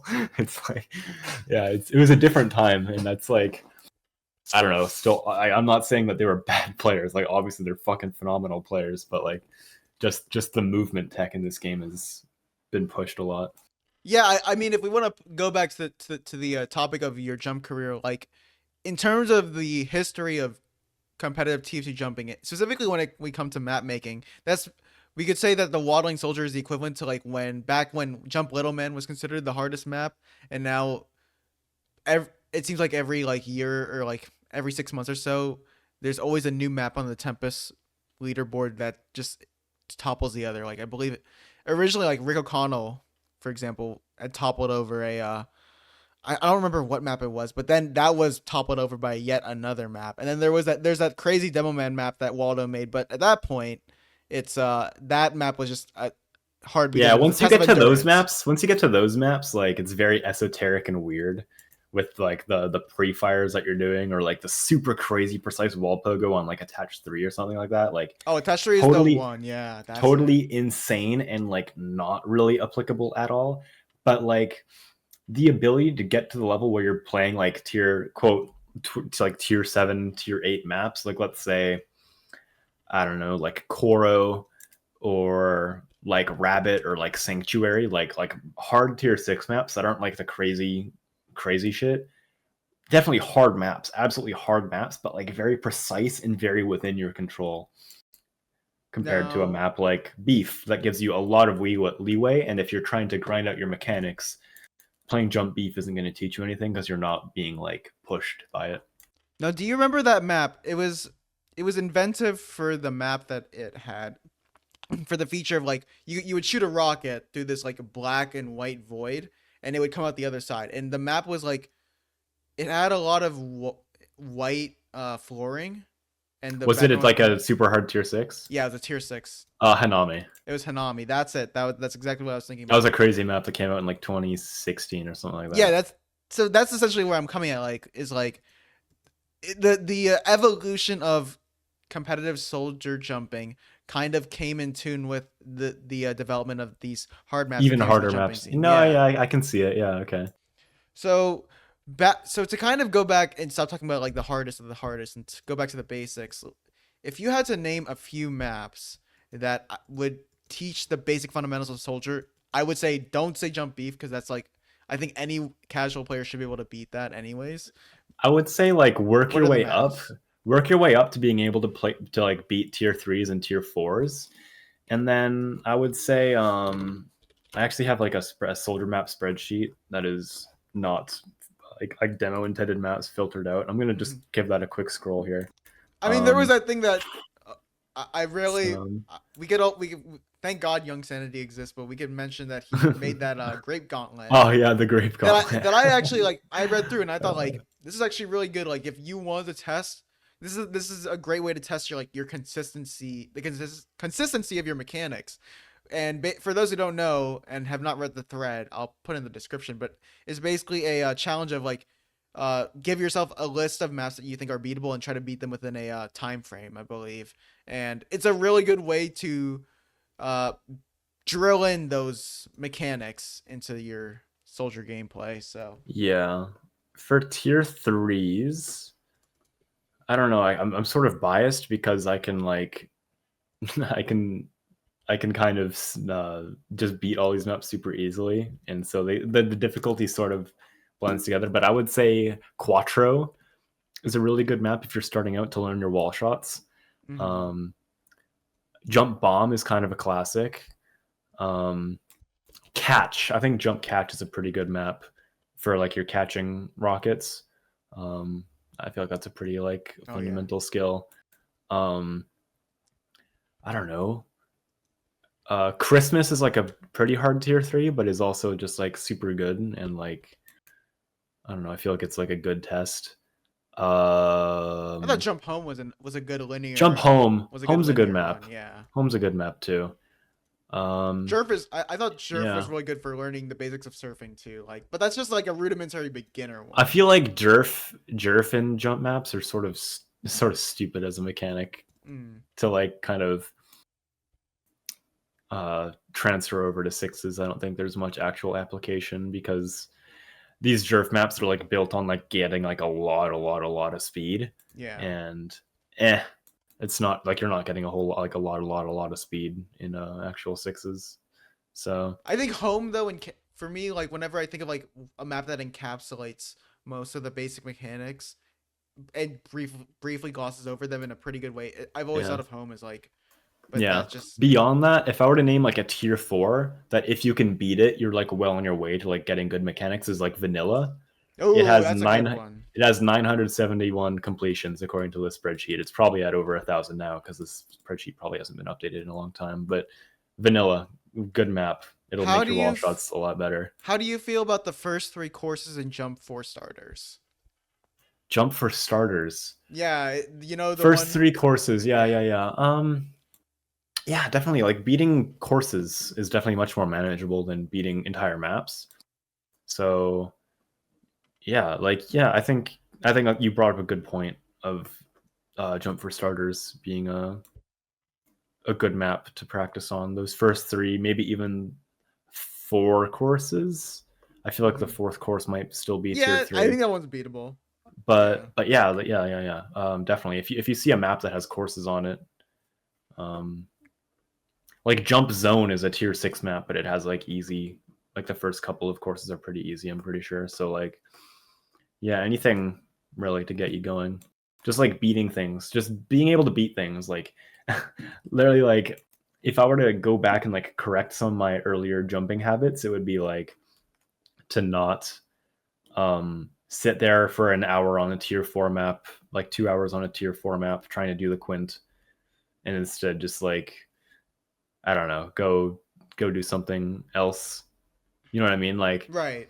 instead of beating like this hard tier 4 that has this like complicated wall shot and the pogo and then like a quint, which is like a fine tier 4 skill, like I don't know, maybe I could play a different map that also incorporates sinks into it, But in most or competitive just, you scenarios, know. you'd only be doing a double in most Yeah, scenarios. but like quints, it's just like consistency, just Yeah. consistency, right? So yeah, I would try to push myself on completion less, and I would go for faster times on the easier maps that I already know I can beat if I wanted to actually work on my mechanics versus pursuing Tempest points. so I think one so of yeah, the definitely be confident in your abilities before you move up. Don't beat a tier 5 or a tier 6 just to say you beat a tier 5 or a tier 6. That's not really helping you much. yeah, one of the things that I found really that that I could echo the same sentiment where I tried to just try to beat maps that were higher above my level when I didn't even have the basics down. If you had to um if you had to name a list, like if you had a few basic rules of jumps that you need, or jump mechanics, or just basic disciplines that people needed to learn before they even try to touch competitive TF2, i.e., wall shots, strafing, or speed shots. Like, what are those kind of things that you think separates the newcomer and amateur versus the IM and main players? We can talk about advanced and invite players another time, but like for most people like listening to this casually as a casual viewer, it's more reasonable for us to discuss the differences between a newcomer and amateur player, as you mentioned earlier before, versus a IM and main player. So, what are those like basic mechanics that separate I would IM and main say player versus an AM and NC player? pogos and wall shots, honestly, is the two is going to be the bread and butter of Soldier. I think speed shots can be inconsistent given whatever your ping is. Um, if you have low ping, then speed shots are much easier compared to if you have high ping. But like wall shots and pogoing, just they're just what get you around the map. They're what get you, like every rocket, every jump in TF2. If you're playing like a soldier on a mid fight, you're going to be using 2 rockets. You're going to be going 1-2 to go high or 1-2 to go low, right? And you need to be getting those like your trajectories right. And you want to be able to, like, if you want to go high, you want to be able to like get yourself as high as you can. You need to be aiming your rocket correctly. If you're trying to roll out, you know what I mean, you need to hit this you need to hit a ramp slide or whatever. Like you need to get your first rocket off the wall and then the rocket off the ground to like actually get you to that ramp. You know what I mean, that you're trying to slide up to continue your rollout. It needs to Yeah. get you over, get you over whatever obstacle you're trying to get over.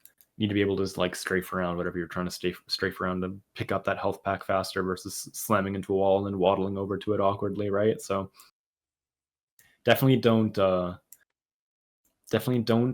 shy away from your wall shots, especially like left side wall shots, Oh, I and like think this that's an underrated mechanic. rocket jumping off of like the left side. Or if you're like left-handed, I guess like rocket jumping off of the right side, um, which probably not because every jump map is like right-handed biased. But anyways, like if you can't do wall shots off your left side, if you can't rocket jump from like the left side, practice that. Oh my god, practice that, because you're gonna have to jump off a left wall, and you do not want that shit to be derpy. You want that shit to be clean.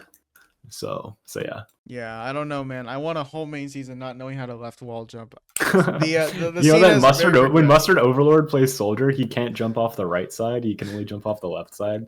So he uses the original so that he can like rocket jump off the left side easier because he just doesn't rocket jump off the right side for whatever reason. It's actually a very funny that you make that note because I find it weird that like for me I find it harder to beat maps with the original with the rocket launcher versus the original, specifically when it comes to wall pogoing.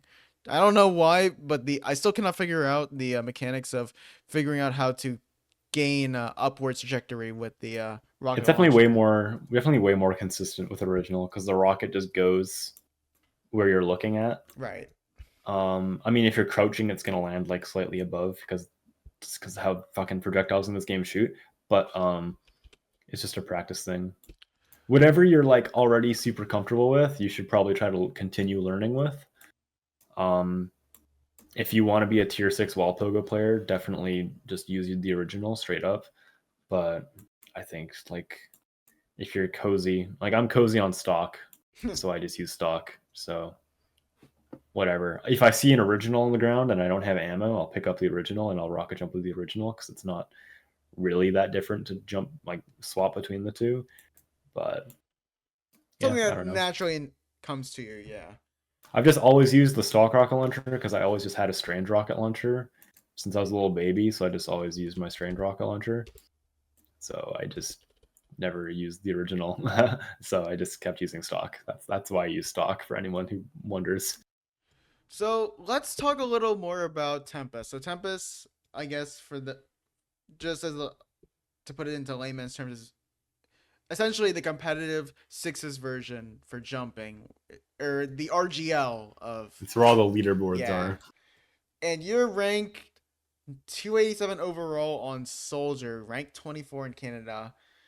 Two overall is between Doman and Soldier. I'm Oh, rank Doman and Soldier. 156 on Soldier currently. Okay, rank 56 on Soldier. Got it. 156. 156. Yeah, yeah, that's what I have off the website. 156. Rank Yeah, 14 in yeah. Canada. So for Tempest, and for those who don't know, DreamHack has hosted competitive jump events. That was for the Beyond series that DreamHack was doing back in 2021 and 2022. How competitive is this Tempest thing? Other than like the best of the top 0.1% trying to beat world records and each other's speed runs. How serious is Tempest to you? And how do you think Um, it is overall perceived by the community? I personally like seeing my rank number increasingly go down more. I like when I get to rank 200 or rank 150. I peaked at rank 146, I guess, just for the record. Just no big deal. Just brush my shoulder off a little bit. Um, I haven't played jump in a long time, but like I don't know. It's like if you're talking about like how serious it is, like jump is you versus the map, or like you versus yourself, if that's how you want to think about it. It's either you versus yourself or you versus the map. And um, if you take that seriously, then you take it seriously. But like if you're thinking about it like as a competition, a rocket jumping competition, you're only really thinking about that if you're like a top 50 player probably is where you're like truly competing, I would say. Because once you're at that point, once you're even where I am right now, if I want to continue getting points, like my completion on Soldier is pretty much done for all the maps. If I want to keep eking out points on maps, I'd have to speed run more, which is what I sort of plan on doing now that I have more time on my hands. But Yeah, Trip does that a yeah, lot. I wouldn't call it serious. I don't think I would call rocket jumping serious competition. Like Riot got a world record, and I forget who he was talking. He might have been talking to Tracker. I feel like Tracker was telling me this story, and Tracker was like, "Oh yeah, I don't want to like steal your record or whatever." And then Riot's like, "Nah, dude, go for it. I don't give a fuck." Like, and Riot's like the number one soldier player, in like rocket jumping. He's also a fucking goated Australian sixes player, Mm-hmm. but he's like the number one soldier jumper, or maybe rank 2 right now, depending on how much Bunny is playing. I'm not really. Bunny is the current number one, I believe, I right? haven't really been paying attention to to the jump scene for the past couple of months. But yeah, Tracker is like, yeah, Riot just told me to go beat his record, and like he didn't care. So like, if you're rank 1 or 2 soldier player, doesn't really care about any individual record, except for like Boshi, but that whole Boshi saga was like 3 years ago right now. But like, I wouldn't call Tempest serious. It's more like, beat the maps that you want to beat, go for the top times you want to get, and yeah, just yeah. I don't think anyone really cares. Truthfully. What I do think, though, I mean, on an off-topic note, which is crazy, is when you mentioned Riot BZ was a because he just recently won the recent Oz Fortress Prem season. They won in the Grand Finals 3-1. A lot of these players have, for what better or worse, maybe aside from Tracker, because Tracker got cut in his latest season of main. Most of these players have ended up becoming very established players in the sixes scene, or maybe even in 4v4 pastime, which actually does commend players more than sixes for their jumping skills. I in a fast-paced sports-like environment because 4v4 pastime is like airball soccer, I'd say. Yeah. But when I think of those things, I think of like Trip, invite player, Tomato Tom, who I guess has innovated the Gully Wash rollout, and that's what he's most known for. Onkaya, which is a Swedish Prem player. And I mean, if we want to be more on a level-headed playing field, we can talk about Zagrafy. I don't know if you know him. Zagrfige. Like, he played like one season of sixes, and that was newcomer, and he instantly won. And I remember casting his games, and it wasn't like he was doing anything special. He just had better jumps, which kind of translated into his aiming mechanics for some reason, and he just dominated every game he played in. And it kind of reinforces this idea to me where it's like, the better you are at jumping, the more innovative and ahead of the game you are in terms of your play style. And I think it, like you said, it unlocks a lot. It's just a big creativity buff, right? So to go back on that Boshi thing, I don't even remember the context, because I don't think it's worth talking about. I'm gonna be honest. I don't know, but he just cheated. He admin abused to get records. You can watch a video about it on H2's YouTube channel. That video, just go watch that. So that video, just go watch that. If you're listening to this, just go watch that video. And I thought when Boshi had that video made about him, it gave off this impression to me that speed running jump maps was a huge thing. But like you said, it appears to not be the case. Like, everyone cares to compete and try their best, but again, like, you're not directly competing against someone necessarily. It's for your own it's just go as fast as you can, go as fast as you can, and if you can't get the fastest time, fucking whatever. I mean, like, again, like the whole Riot and Tracker thing, it's like, yeah, dude, go take my world record. I don't care. I don't want to improve that.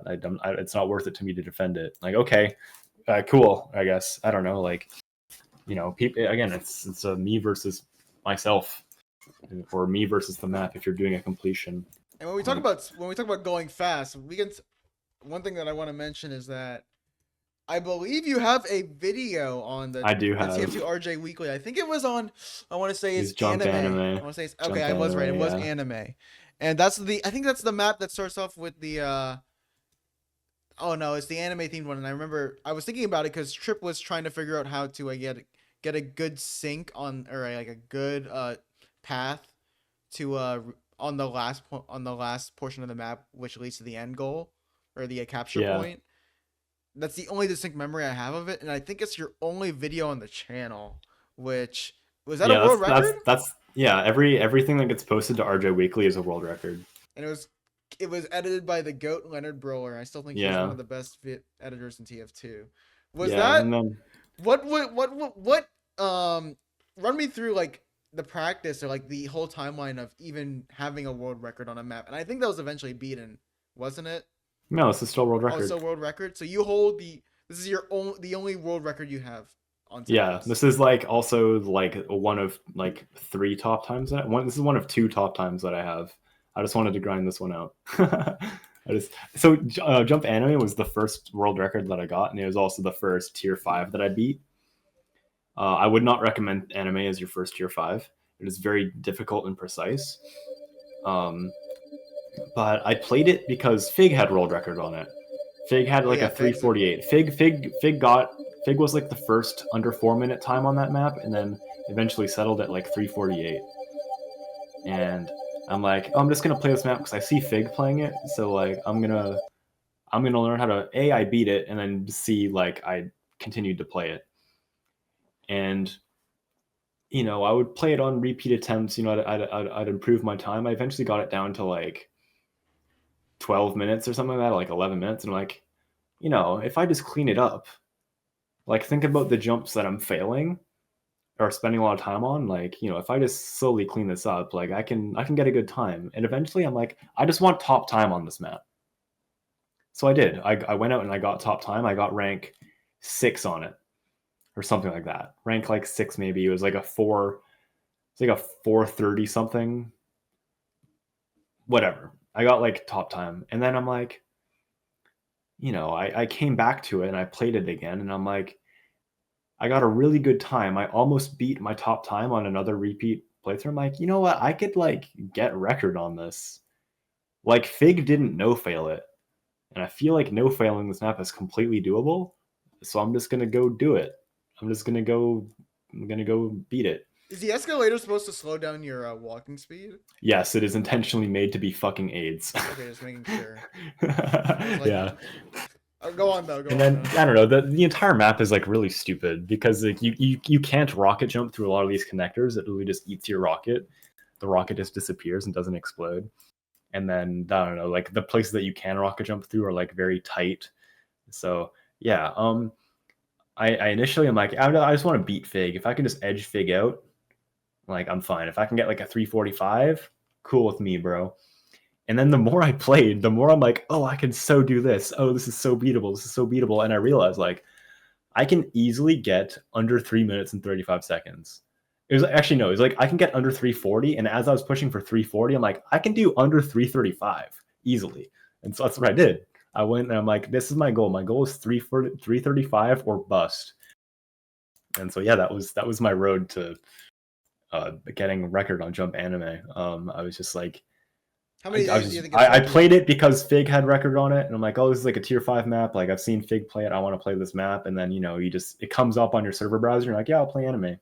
You just get faster and faster. Of course, I'm playing other maps as I'm doing my rerun of anime every like year or whatever, and it's like eventually, my skill level has increased to the point where I'm like, yeah, I can just run it. Did you beat And this live and on stream? no, Okay, I was gonna say because I was speedrunning it on stream though, like a few. I maybe speedran it in like 5 different streams over the course of like 6 months. It took me a long time to get this record. Let me just say, I am not like a world record caliber player in jump. I have a world record, but this world record it wasn't like necessarily. I don't want to say it wasn't skill based because I obviously have the skills to get the world record. I got the world record, but like this was a pure like grind world record how long did it because take for some you to beat it then? I started rerunning this map. So that top time that I was talking about was in February of 2023. And that was when I decided, oh, I could probably speedrun it more and get it down more. But I didn't start practicing until maybe like May or June of last year is when I started practicing to continue getting my time down. So from May to September is when I was seriously trying to get world record on this map. That's 4 months. I grinded out one world record for 4 months. Meanwhile, other players like these top players, Riot, Bunny, Boshi, like I'm just gonna look at the list. Cygnus, Salty, Vice, Speedy, like Trip, Yeah, they're like all these grinders. players, Fager's a they grinder they too. can they can take a world record in 1 week or less. They can just say, "Oh, I can beat this player's world record," and then they just go and do it in like less than a week. And it's like, fucking okay, dude. Like, all right. It took me 4 months of straight grinding to get that anime world record. I think that kind of shows though, at least from a individualistic perspective, that it is capable if you put your mind to it. That hey, even grape juice could beat it. And I mean that I'm not putting that putting you down when I say that. I I'm think you saying like, put that a little bit poorly, but yeah. but like it's like this guy who does grind but hasn't actually tried to grind to be the top 0.1% has the capability to beat it, but compared to the 0.01%, it's really freaking hard to get a world record. As you said, it took 4 months. But I mean, that's still amazing, regard all things considered. And I remember Trip was struggling on anime too, because I watched that stream where Trip was trying to beat anime, and it was crazy. So Yeah, like it's a really like difficult map to like speed run. Like it's just so precise, and you can't rocket jump through the connectors, so like everything just gets every other rocket that you have to hit is so much more important because your connectors are going to slow you down so hard. Like yeah, I don't know. It's I'm gonna have a I'm gonna put something up on your I'm gonna send you a sure. funny screenshot. It's really funny. Uh, it's grape juice adamantium mental. Okay, I will await it. In the meantime, though, I will ask This one is question. my legacy. Is it here? Don't worry, I'm waiting with the anticipation. Beautiful. I see it. Of course, it's fucking mustard overload. Grape Overlord juice who said it. adamantium mental. This is the greatest compliment I've ever received. And I love how it's Mustard Overlord who says that. The guy has some very interesting way of wording things, and I still remember him for that old. I don't know if you remember that The gully old wash Grape clip. clip. Yeah, the gully wash clip. Yeah, the gully wash. Yeah, we all know. Yeah, we've all seen the mustard clip. Mustard over. Wait, I can't talk about him because this is not a Mustard Overlord reflections, or nor is it. We're only talking about rocket jumping. But moving on, because damn, we're fucking 40 minutes. We Damn, gotta, we but gotta, we but gotta. we haven't been yapping. It's been constructive yapping. That's how I would put it. But Yeah, one thing that I want to finish up on is that you also ended up being a video editor for the TF2RJ Weekly video editing the team, channel. Yeah, because it was ran by, well, it was started by, I believe, Afterglow and somebody else, but then it was ran by MCats and then somebody else.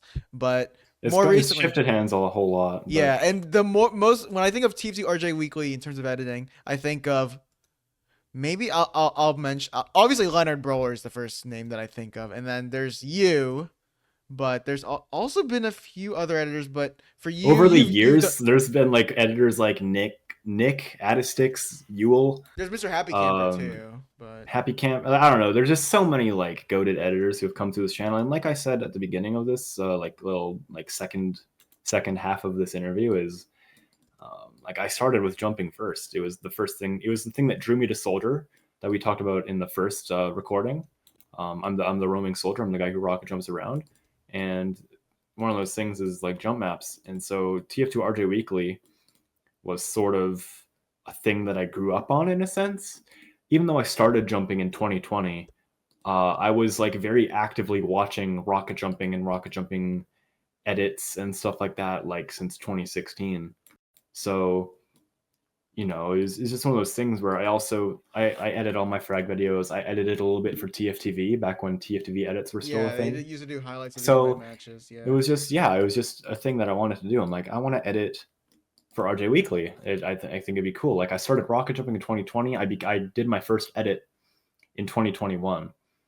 So like a I year think it was after the I'd day. been in the It was jumping scene. daylight. I think it was a daylight run. No, it was Izzy Hop on Embrace was Is my he up on first Embrace? I thought that it was my was. first edit. It was in September of 2021 is when I dropped that Oh, video. you'll need to link that because I thought your first one was the daylight, because No, the not first even one I can remember close. is daylight. I'd made like 3 videos before that daylight video. They're all on my YouTube channel. I have a playlist of I'll Okay, link that to you also, a I'll playlist of definitely all the pull that videos up. that I edited. Yeah, it's kind of crazy. And you bring up a good point about volunteering for editing, because back then, when TFTV had those edit highlight things. Now, I don't think Recurse was the editor in chief at the time. I don't remember exactly, because obviously the it's been switching hands a lot of the throughout all these years of competitive TF2, but a lot of people volunteer. They don't stick around, and we've currently, like, because the scene has grown so much smaller than it was back in the golden age where we had Twitch John to rig everything, and Twitch was not owned by Amazon, so TF2 could be on the front page. Like we could get a lot more exposure, which led to a lot more players. But now everybody has grown up, and in this inflationary economy, it seems that there are only a few people left in the scene compared to before. But it's still Yeah. a growing scene. But there is this issue right now of volunteerism. A lot of Yeah. people talk the talk in the scene, but Yeah. they don't walk the walk. And that's the thing, right? Is when there was like an actual truly like one RJ Weekly video every week, like back in the day, oh my god, that shit was popping. I loved that shit. Yeah, and I was That like, shit because was I awesome. watched that. I And watched all of them. and there were so many like long stretches where there wouldn't be a run of the week. And it's like, fuck it. Like, I want to edit for this channel that I've followed for years. Because I'm a good editor. I know how to use Half-Life Advanced Effects. I can do smooths. I understand camera work. I know how to I know how to throw a video together. I know about, selecting a good song that matches the energy of a run. Like I can do it. And I did. Fucking go me. And I'm not like a super active editor. I've made 11 videos in 3 years now. 3.5 years I've made 11 videos, so I'm not super active, but like But it's still a contribution in the end. everything helps because yeah, like we have other editors, and yeah, I don't know. Leonard obviously is fucking carrying that shit so hard, but yeah, like making Love his edits. videos is fun. It's fun to just make a thing and be like, fuck yeah, I made that, and it's cool and it's fun to watch. And yeah, that's like also kind of why I made frag videos, is because I frag videos are fun to watch, and I wanted to make my own frag video when I was like a little baby, and so you just kept doing it because it's just fun to do. It's fun to have like a thing to look back on and be like, it just holds so many memories, even if it's like a, I don't know, like my ESCA season 23 and 24 video is like the worst frag video of all time, but it still is like capsule of memories for me. Outside of the frags that I hit, it's like the people who I talked to, and like the scrims I played and the matches I played. Like it's all a little box, it's a little memory capsule. It's fun to look back on, and I think editing is the same way. And I guess for RJ Weekly edits, it's like, a runner puts hours and hours and hours into getting a world record. It's like, it's nice for them to have that nice video for them to look at and be like, yeah, I fucking did that shit and it's awesome. So yeah, I think that production stuff is super important, not just for putting eyes on the game, but also like the sentimental value, sentimental Yes, we got you. sentimental We got value you. of like for the player, I think is super huge. Well, hopefully we do see a revival in the scene. There are, I mean, I'm not gonna self plug, but Fireside Cast is definitely trying to be one of those people. And I think TFTV, I think there might be a revival because from what I've heard, I a bird posted that a has flown thread. in.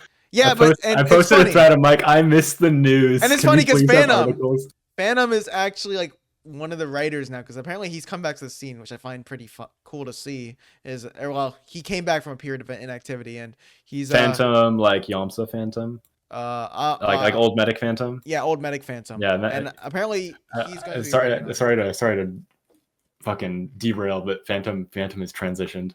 Oh, sorry. Does Phantom have new pronouns? The more you know. The more you know. Okay. She, her. New pronouns. Okay, She's got it. goated. So she's apparently supposed to be on the editor team now, or Beast. the article team. So they might be Fucking releasing more beast, stuff at Phantom. TFTV. And I know for the Fucking Fireside beast. Cup, she might be writing a preview article for that. So Beast. thank you, Phantom.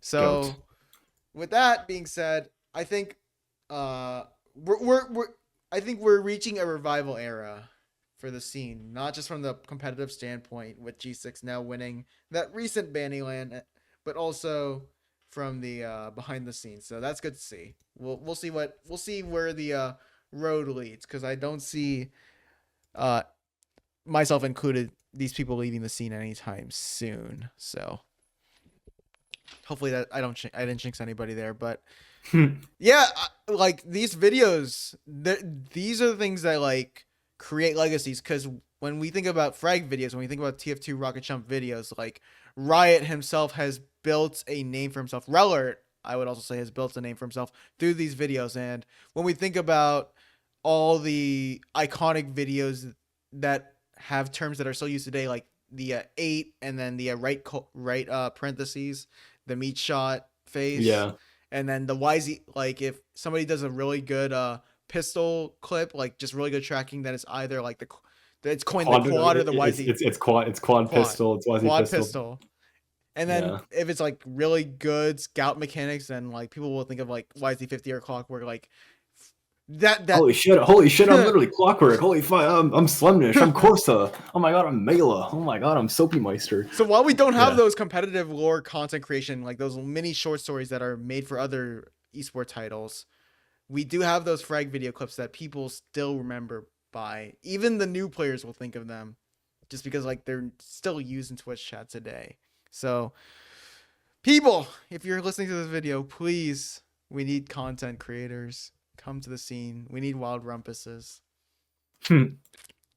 So with that being said, I think we can end on a good note here. Yeah, that's a good place to end. So thank you, Grape Juice. Let's get editing. This is gonna be 2 hours long, but it's Let's fucking good go. content. All right, ending the recording now.